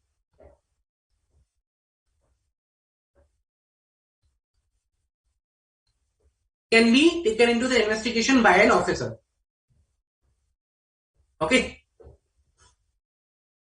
or he can investigate into affairs of any person, not any body corporate, but any person, okay, who is or was an officer, managing director, or employee, officer, or managing director of the company. Okay, so he can investigate in all these person and body corporates.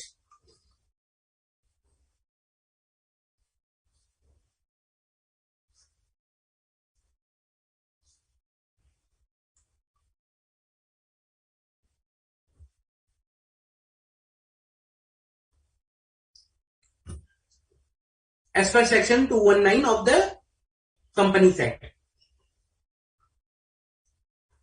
Okay, any doubt?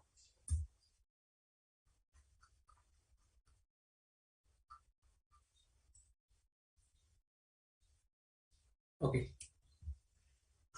Now, once the investigation is carried out, okay, there is a procedure, like procedure and you know some way to carry out the investigation. So that is procedure, power, etc. Other methods or other things that are required to be taken care while carrying out the investigation of inspector. That is, section 217 of Companies Act.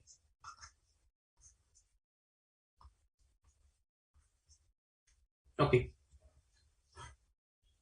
So what are these things? There are certain provisions that are required to be taken care while conducting an investigation, and they might be a power or the duty of the inspector.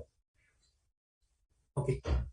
Now it shall be the duty of all officers and other employees, including agents, okay, to assist the inspector while conducting an investigation. That we all know that they need to provide all the information, and they need to provide all the necessary documents, data that is required. Okay, so that is provide and preserve all the documents and information to inspector. They need to provide and preserve all the informations, books of accounts, books, papers related to the company, and they need to present to the inspector. Okay, then inspector can ask for any additional information.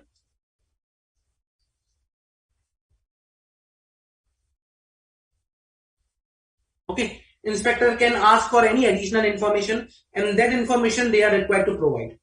Okay, and that can be to any other body corporate. Any additional information from any other body corporate that we already discussed.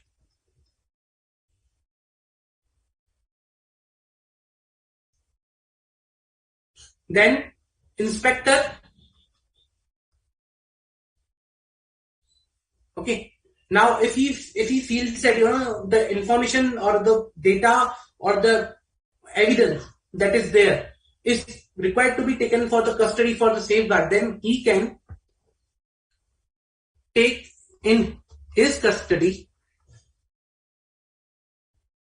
okay, the papers and information. He can take into the custody the papers and information for a particular period. That period is 180 days, and then he can same return to the company. So for period of 180 days, and then he can return to the company.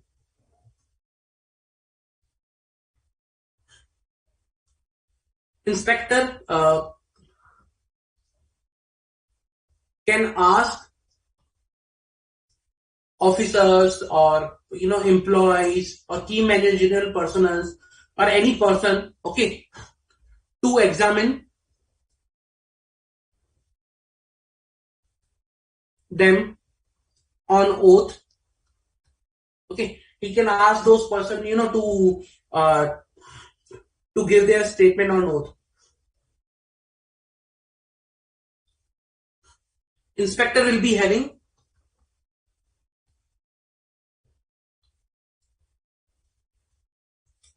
all powers of, okay, civil code. He will be having all powers of civil code, like discovery of or production of books in front of him. He can ask person to produce the books in front of him. He can summon, okay, production of books.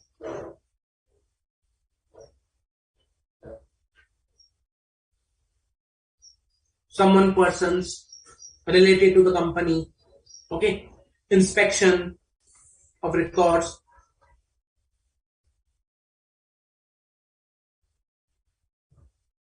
So these are the powers which are given to the civil code, and inspector will be having the same powers.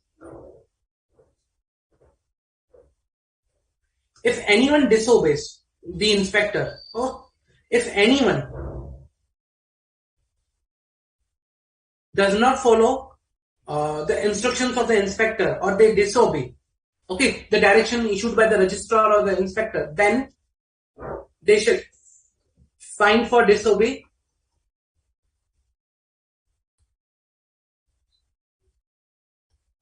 will be, let's say,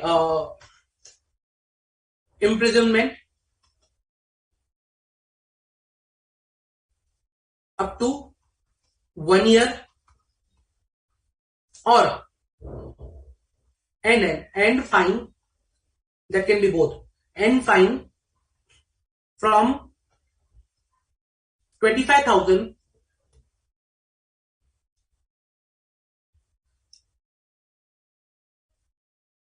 to, let's say, 1 lakh rupees.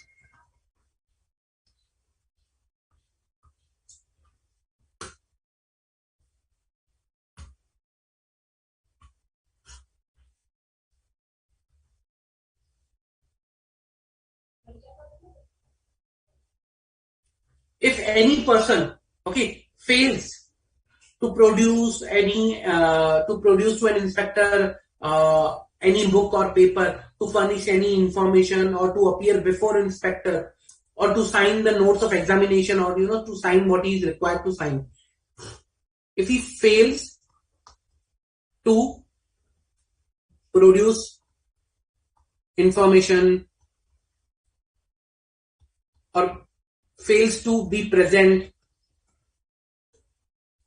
okay, then he shall be punishable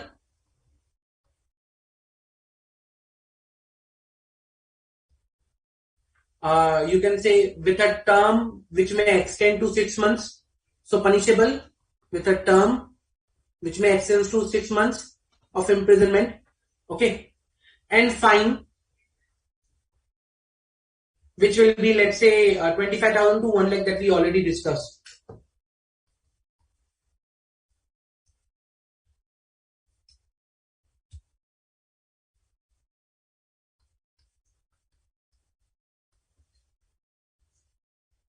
Okay.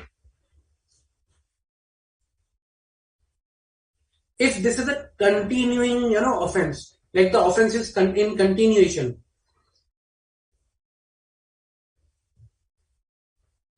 ongoing offense, then he shall be, fined for 2,000 rupees for every day.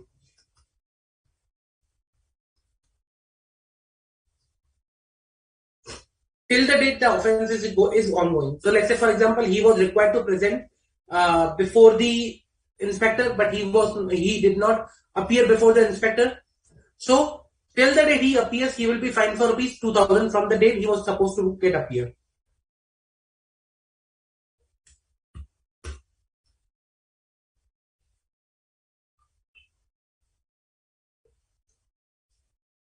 Inspector may ask for assistance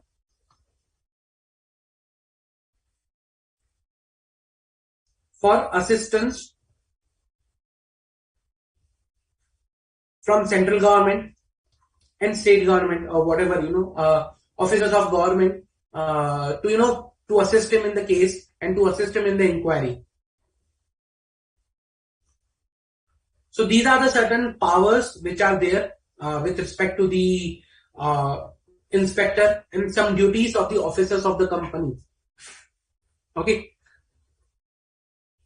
Then we'll see section 223, which deals with the inspector's report.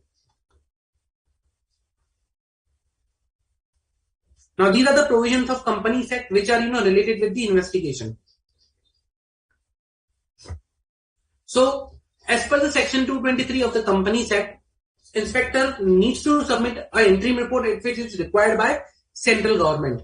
So needs to provide interim report, okay, as directed by central government.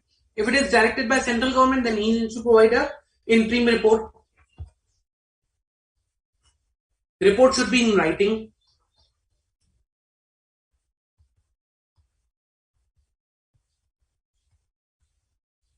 Oral report is not allowed. Okay.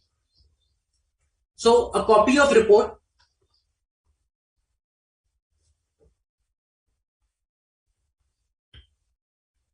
should be submitted to either creditors or members,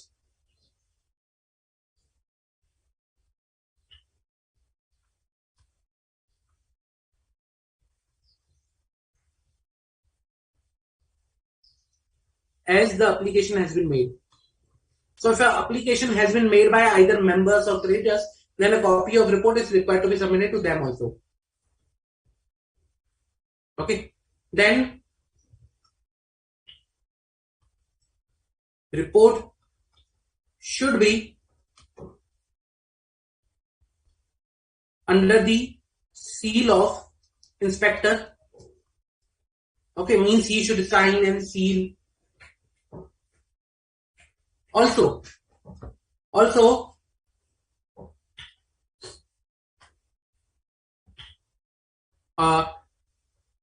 the report should be, by the seal if any of the companies whose affair has been investigated. Means the company should also provide their seal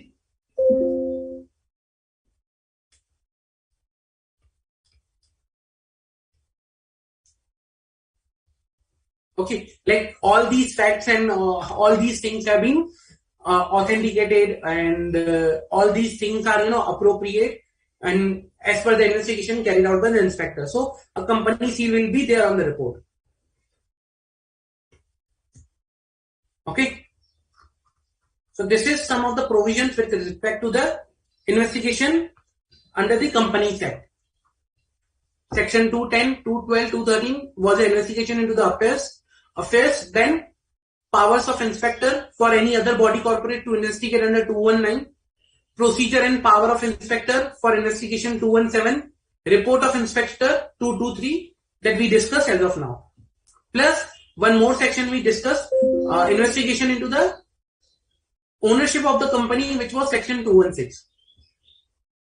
Clear? Any doubt?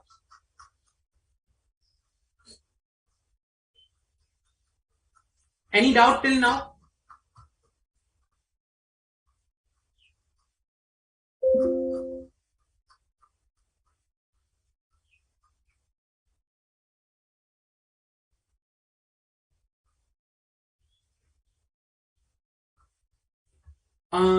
Shiva, your question is like appearing to be, I think, incomplete.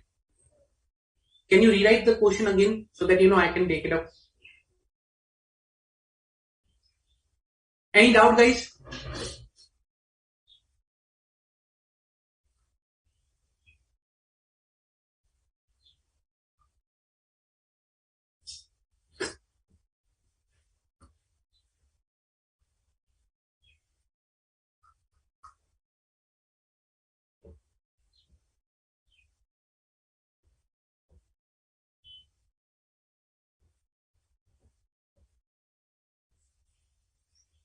Please ask if you have any doubt that is, it will enhance your understanding about the topic. Please ask up any doubt.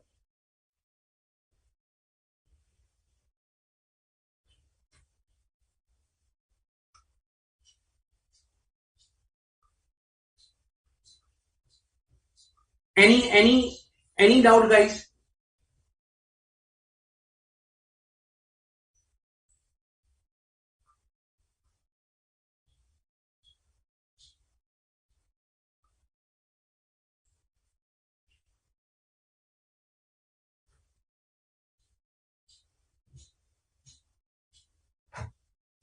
Okay.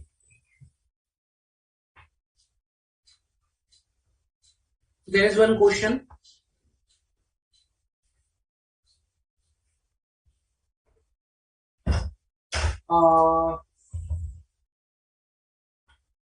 So, Sairam, as I can understand from your question, investigator, like under Companies Act, he is known as an inspector. He has a special powers to conduct the investigation. But whereas, let's say, if it is, other than the Companies Act, then the investigator, acts upon the person who is appointing him. So, based on his requirement, his scope, investigation is conducted. I hope I have replied to your question.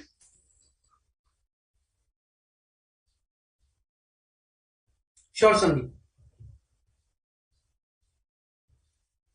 Yes, Vidula. So these provisions are also covered, in corporate law subject.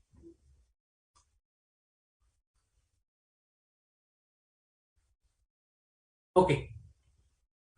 Now this was regarding a brief regarding investigation that we discussed now.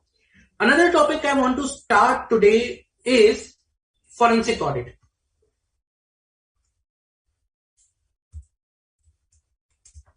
Okay. Forensic audit, forensic investigation, forensic accounting.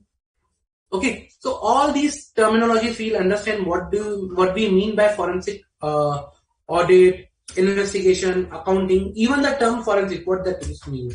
Okay. So let's say I'll write it down here.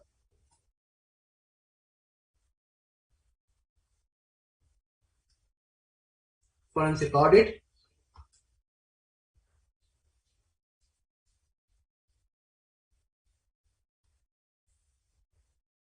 Forensic accounting. Forensic investigation. Okay. Then these are the three terms that we'll understand first and then we'll move ahead. Okay. Now first we'll understand forensic audit. What is forensic audit? First of all, to understand any of the terminology out of these three, you need to understand what is forensic means. So the term forensic means evidence that can be used in front or in court of law. Okay. If any evidence which is used or appropriate for court of law or for public discussions, then that is something, forensic. So the term forensic means it is a Latin word which comes from, before the forum. So if anything, can be used before the court of law, then that is forensic. That means the forensic. Now, when I say forensic auditing, or usually we term this forensic as we term forensic audit at times, people correlately they use as a forensic audit or fraud auditing in that way.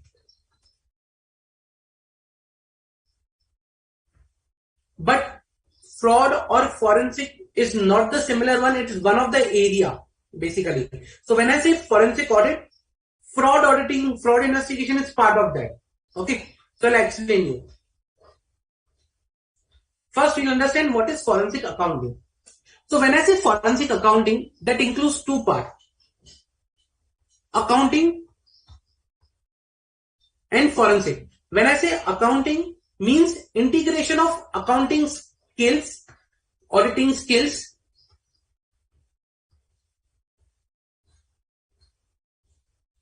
using of accounting skills, auditing skills to gather evidence, gather material evidence, facts,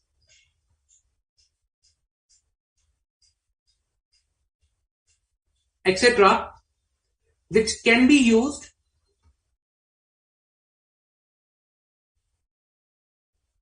before court of law. Okay. Now, for example, application of accounting methods to identify, some of the fraud transactions. So that is forensic accounting. Okay. Now, forensic accounting is also known as forensic auditing. They both are same. Forensic accounting is also known as forensic auditing, because we use the accounting and auditing skills.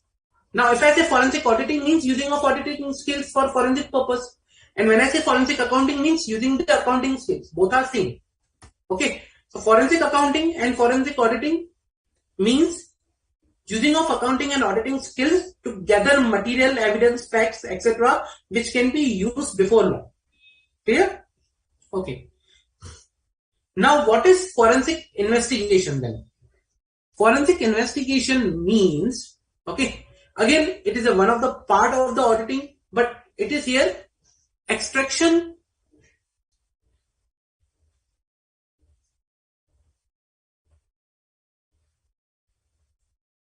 of evidence, okay, extractions of evidence by interviewing people, okay, by interviewing people, okay. Now that evidence again will be used before court of law. This is used, for litigations or suitable for, you can say, when there is a, some interviewing is required for the gathering the evidence. That is forensic investigation. Means you investigate and you gather the evidence for the purpose of court. That is forensic investigations. Okay. Now comes to the fraud auditing.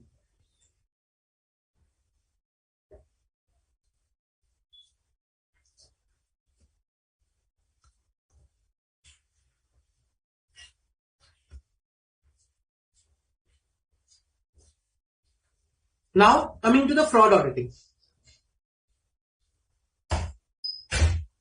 Okay. Now what is fraud auditing? In case of a fraud auditing, okay, when there is a fraud has been conducted or suspected. So for a suspected fraud,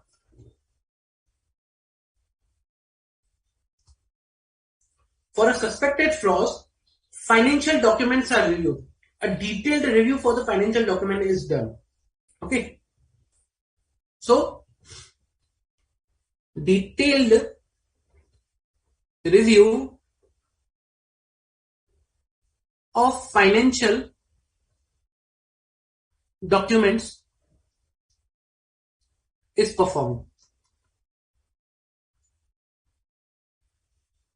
For a suspected fraud, detailed review of financial document is performed. Now the objective here is to identify fraudulent transactions. To identify fraudulent transactions. Reason because once you identify, because it's a suspected fraud, it's not the proven fraud, it's the suspected ones.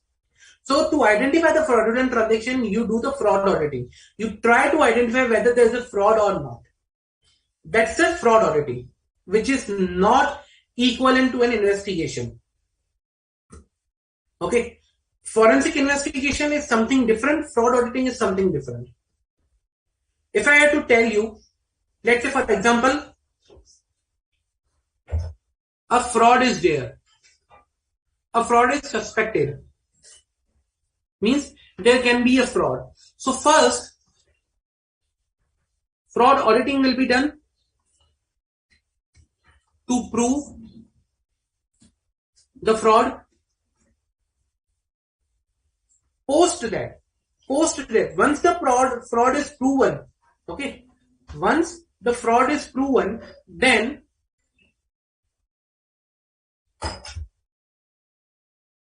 forensic auditing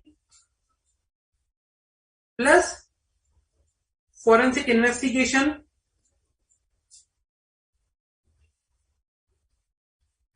will be conducted to gather evidence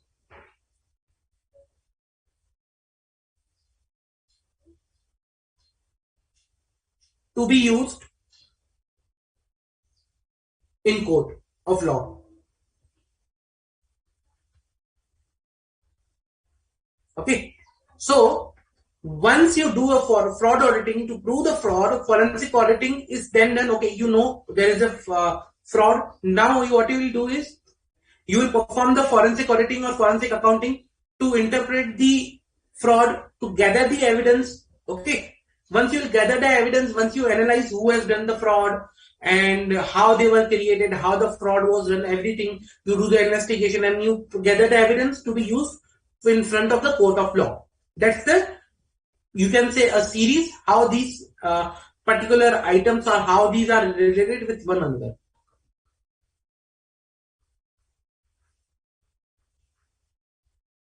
Clear? Any doubt? Any doubt till now with respect to the concept?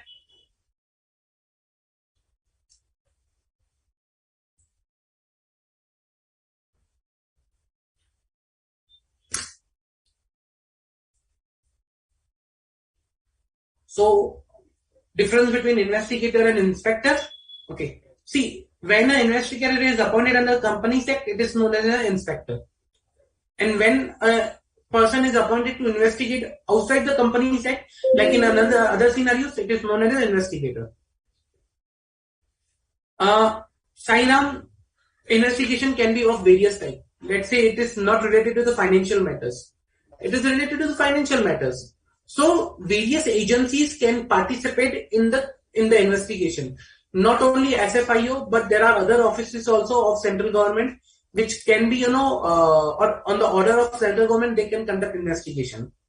So that is depending upon the criticalness or the type of offense which are part of that investigation. So serious fraud and investigation office comes into the picture when there is a fraud. But if there are other offenses also other than the fraud, okay, can be of criminal nature, can be of civil nature, then accordingly an agency is selected to conduct the investigation.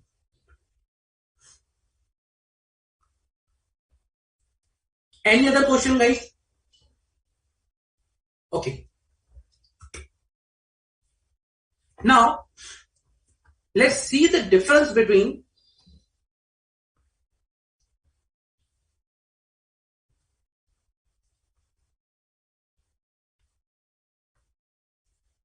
forensic accounting and audit. Okay, we'll see the difference between forensic accounting and audit.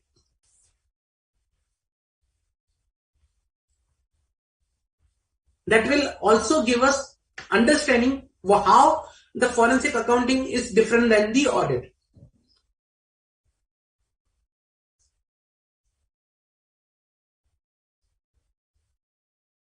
Okay, so the first area or the first difference we'll see requirement, when it is required to be done. So in case of audit, audit is mandatory and as per the provisions.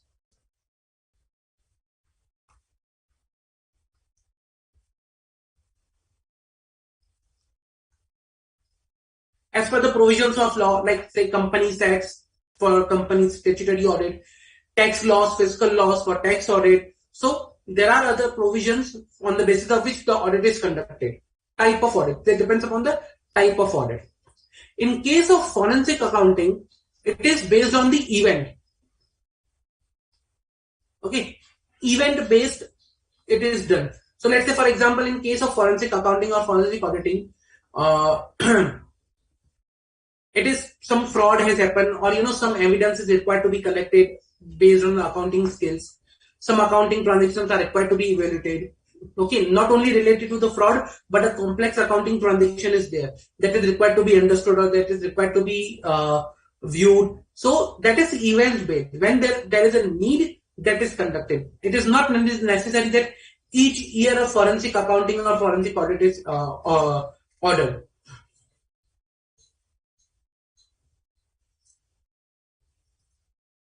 So the second area is measurement, or you can say like objective.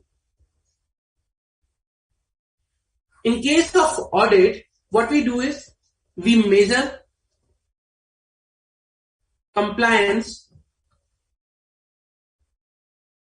with reporting standards, applicable financial reporting framework. We see whether they are as per the whether the books of accounts are as per the applicable financial reporting framework or not. In case of forensic accounting, what we do is investigation, or you can say we gather evidence.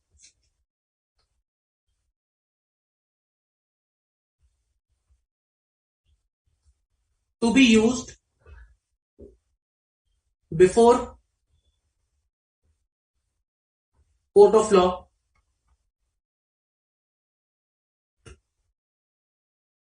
Okay.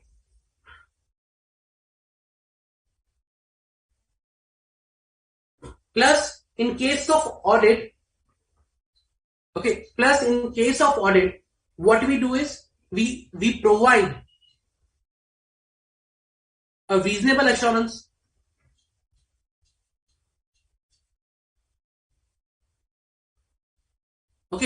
that the financial statement are free from material misstatement.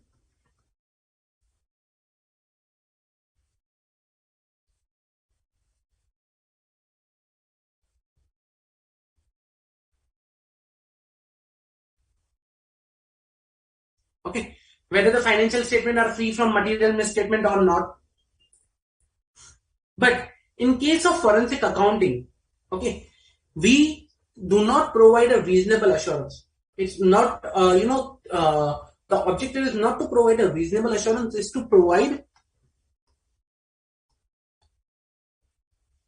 conclusive evidence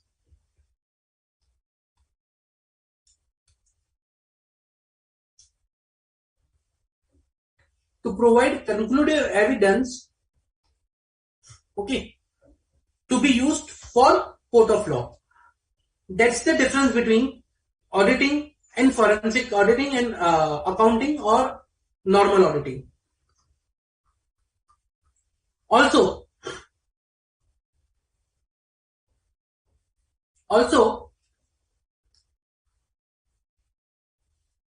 Now, with respect to limitations.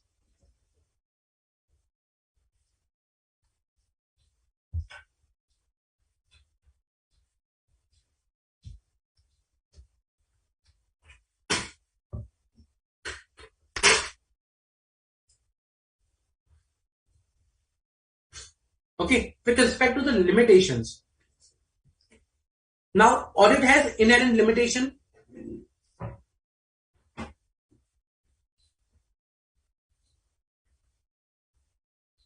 Whereas no such limitations are present over here.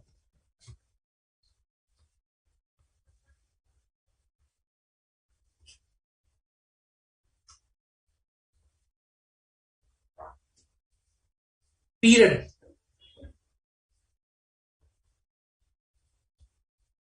For audit, the period can be, depending upon, like, it can be annual, it can be quarterly, it can be half yearly. So period is normal accounting period.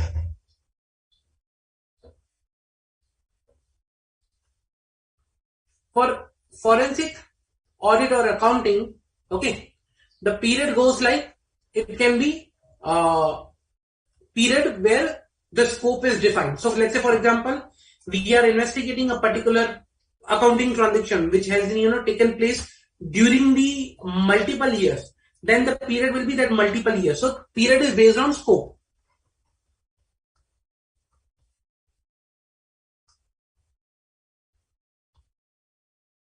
Okay. Then in case of audit, the techniques that is used is some the method or testing or technique for auditing which is used is either compliance, that is reliance upon the controls, or substantive, that is test checking, sample.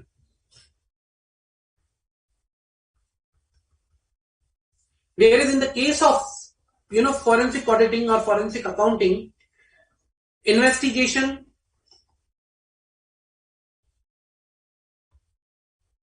then substantive,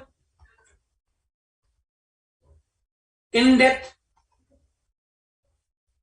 checking and review,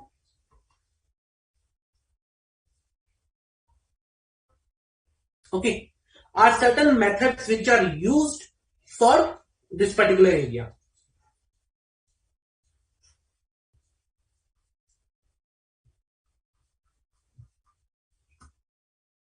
Any doubt till now? Understanding the concept?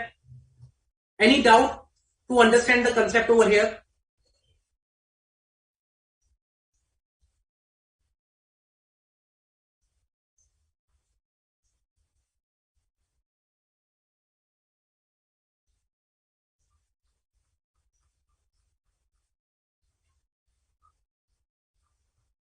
Any of the doubt, guys? Any doubt?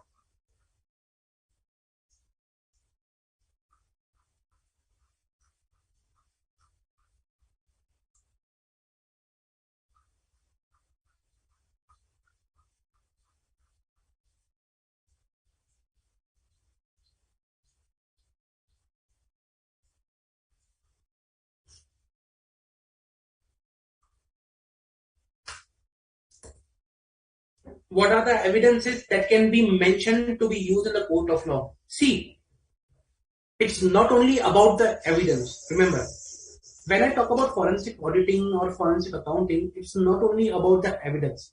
So to use any evidence in the court of law, there are certain requirements. There are certain validation checks required to be done for that particular evidence. Today I cannot bring a piece of paper in the court and just say, please admit this as an evidence, and the court will admit it. No, there is a procedure. I need to prove the authenticity, integrity, okay, of that particular evidence. I need to prove, okay, what is the chain of custody, who was having this evidence, from where I received it, whether this evidence is authentic, correct, and authentic or not, whether this evidence is tampered or not tampered, from where I have taken this evidence. Okay, so there are lot many things which I need to satisfy for an evidence to be admitted in the court of law. And that is the technique, and that are the things that we do in the forensic. You cannot just, pick a piece of paper and go to the court. No, that is not admissible. I cannot admit any of the evidence just directly like that in the court. Okay. So that's the main concept over here that we understand and we do. See, in normal auditing, the evidence that is collected to provide an opinion, that is different than the evidence which is collected to submit in the court. Okay. So there is a very big gap between both. Here, in the first case, the evidence is required to be admitted by law. It should, sufficient and enough and, appropriate enough to do every check or to, satisfy every check of legal requirements. One of them is the chain of custody. If there is no appropriate chain of custody, then that evidence will be considered as a tempered or not authentic.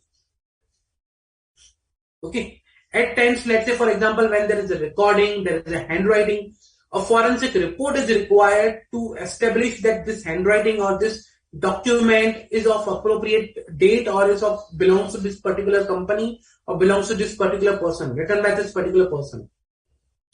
So, to admit anything as a evidence, appropriate, compliance is required with the law. Okay. Now, the next question comes is where a forensic auditor can be involved, where a forensic audit can be, used. Areas where forensic audit can be used.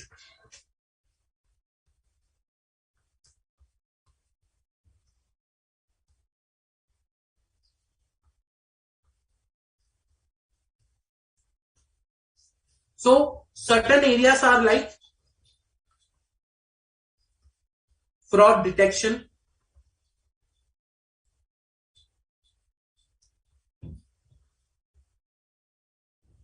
to detect the fraud, a forensic audit can be used, a forensic auditor's help can be used. Computer forensic.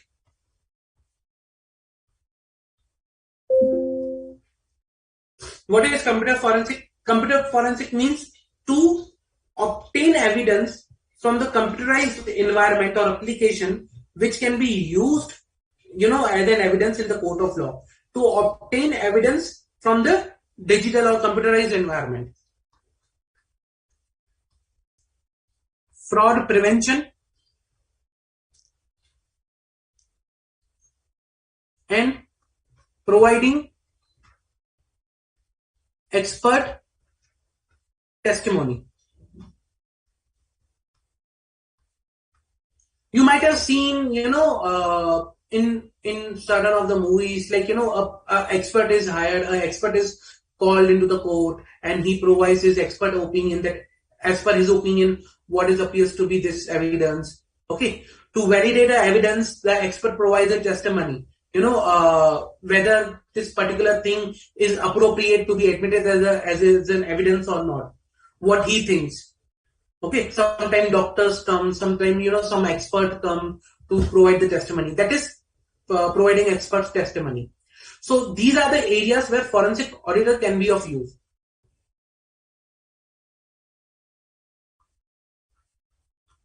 Okay. So for fraud prevention, fraud detection, risk management, these are the certain areas where forensic audit is used to understand, to gather the requirements, to fill up the gaps, or to implement the appropriate internal controls. So this is a forensic can be used for.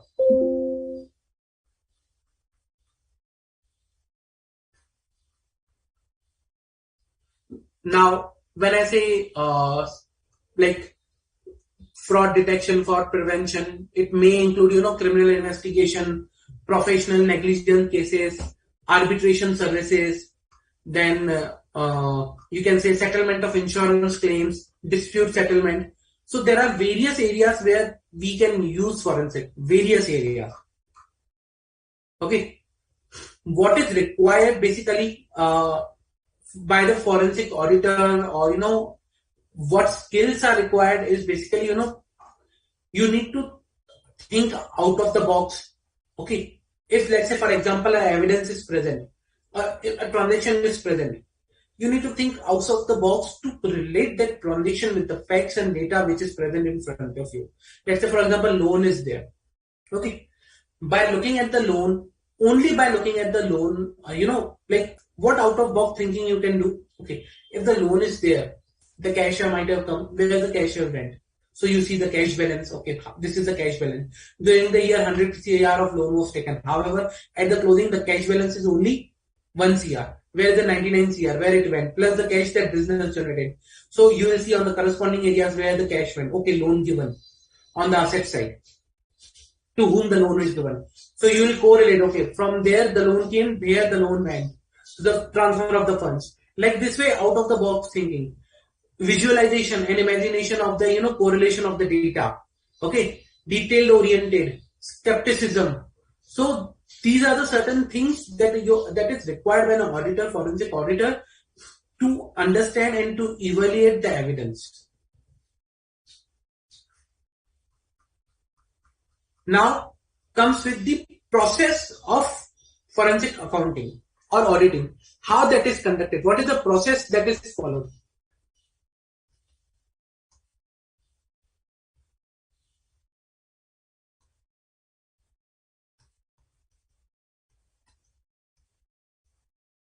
Okay, what is the process of forensic accounting that is followed? First and foremost, in each and every audit, assignment, professional assignment you do, that is, you understand the purpose, objective and scope of that assignment. Okay. So step one,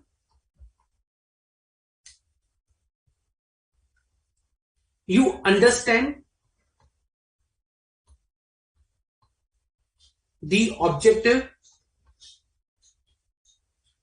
and scope. Okay, you understand the objective and scope.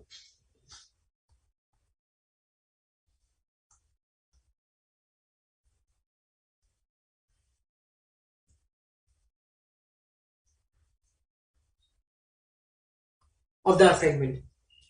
Then step two, as we have already seen, it's on the similar line of the investigation. Once you understand the objective, you need to develop a program or a plan.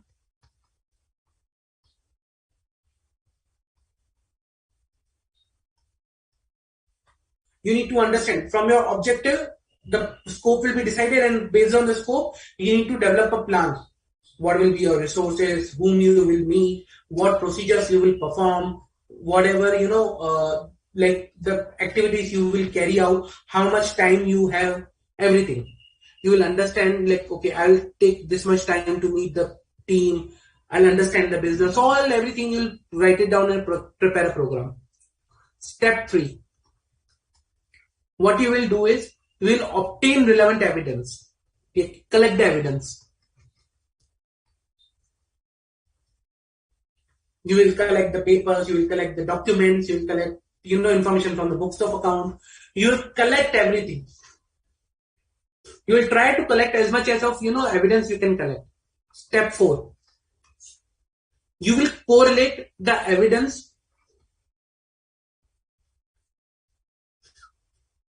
and you will perform analysis.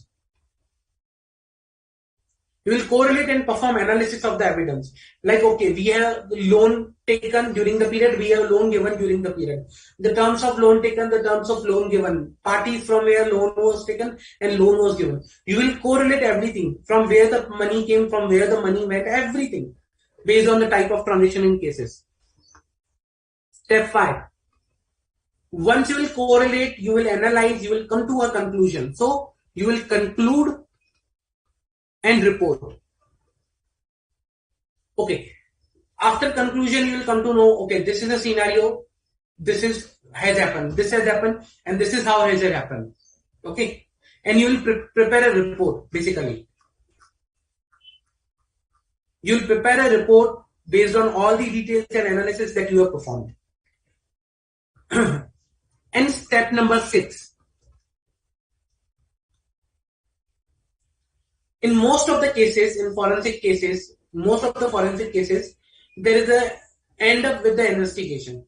Ending up with the investigation is there, like court proceedings, like ending up with the legal proceedings is it will be there in most of the cases. So whatever evidence you have gathered, whatever evidence you have prepared, analyzed, and the report you have prepared, that will be presented in the court. Okay, so you need to be ready for the court proceedings. And it is a unsaid rule in the case of forensic that each and every forensic case will end up in the court proceeding. This is an unsaid rule, but yeah, it is in the most of the cases, forensic cases, it will end up in the court proceedings. So it is always be ready from the point of view of court proceedings. Reason because if you are not ready today from the point of court proceedings, as I said, you cannot just directly present an evidence in the court. You cannot just present a directly piece of paper. You need to be ready from the point of view of court for an evidence to be admitted in the court of law. You need to understand the provisions of Indian Evidence Act. Okay, what evidence are admissible in the court and what are not? Which sort of evidence you are required to present. So all these things you need to keep in mind even at the start of this particular phase. Okay, even at the start of developing a plan, you need to think about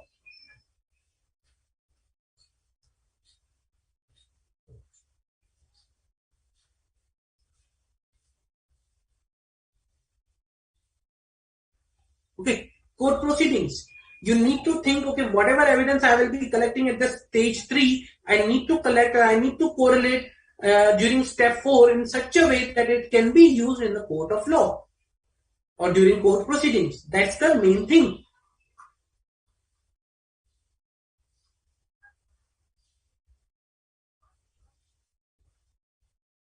So there are various methods, for testing or gathering the evidence. Okay, various different techniques can be used for forensic accounting. Like for step 3. So what are these techniques are?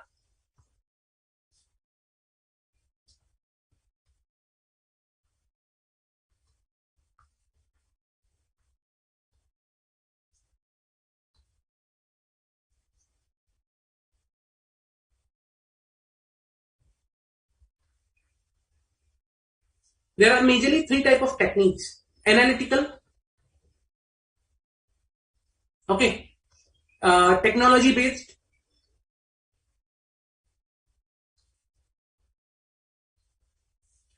third, investigative.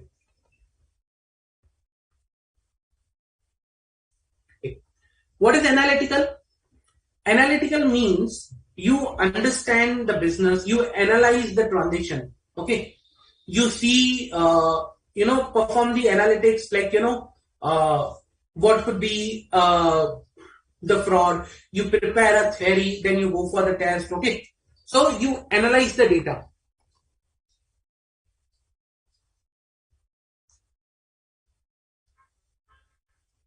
Analyze the data present. Then you prepare a theory.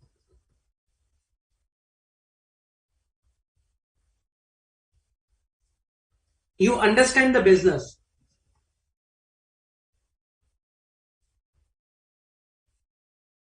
Okay, you understand, or when I say fraud theory, that means you predict, or you can say you prepare a theory. Okay, this might have happened, or this the case might have done.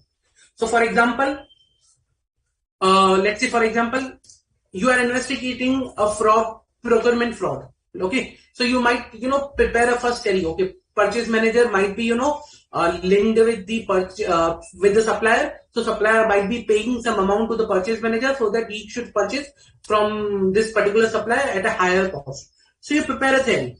You understand the business. Okay, what are the powers of supplier, purchase manager?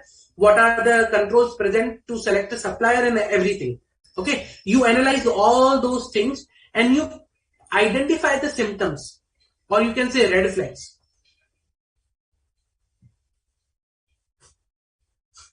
Then, basis of technology, you gather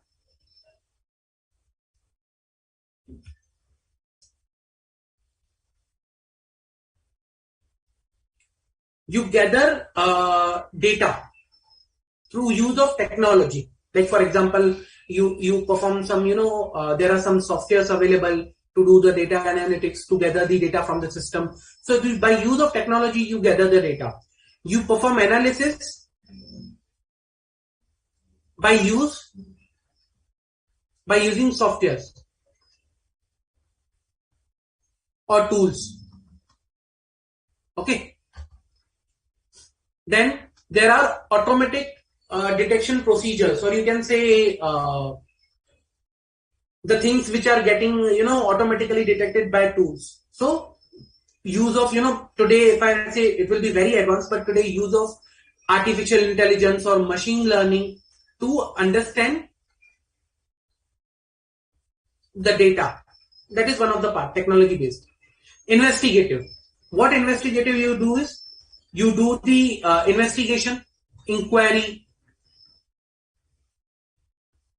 You ask from the management officers, you conduct interviews, and then you continuously follow up for the things, and that is the particular investigative part.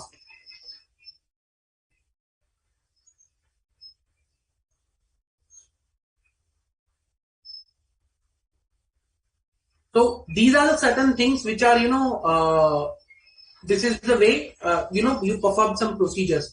Like I'll provide you some of the examples for the technology based. Let's say for example, you use CATs, computer assisted auditing techniques, okay, or you use generalized auditing softwares. Then there are some tools like scripts which run automatically, some small task, automated small task that runs automatically. So these are the scripts available. Then you do a data mining.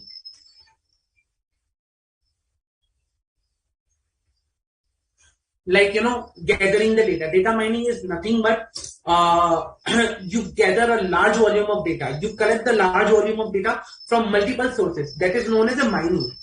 Mining means to collect it, to like how we mine a coal from the earth, same way you mine a data from the systems. So you mine the data and you analyze the data. That is data mining. Okay. You do some other IT technology, use IT technology for the purpose of audit.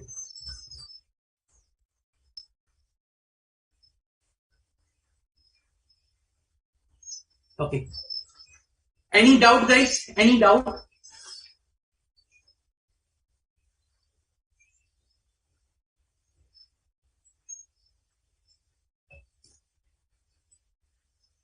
See, forensic accounting and forensic auditing is a similar thing. Use of accounting or auditing technique that we are discussing as of now. Okay, you do all these procedures and steps to to conduct an accounting or auditing. I hope I have answered your question, Midula.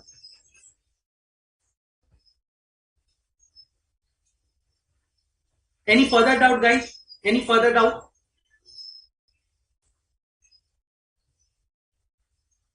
Guys, I'll request, please read whatever we are discussing over here. It is very important for you to read. Also provide your feedback. That is very important to us. Reason because with your feedback, we understand how you are liking the lectures, whether you are liking it or not, whether you are understanding the lectures, what additional you need. So your feedback in the mobile app is very, very important. Very important. Okay. If no further questions, then guys, what we can do is we can conclude here. There is one more topic with relate to the forensic auditing is about the reporting and some questions on the forensic auditing and investigation. I will be taking up in the next lecture, in the start of let's say next lecture start. Okay, few minutes I will be discussing about this topic, and then we will continue with the next topic which is in the schedule. Okay, guys. Please read and be prepared with your questions in the next lecture. Okay. Thank you, guys. Thank you for attending today's lecture. Have a nice day ahead. Thank you.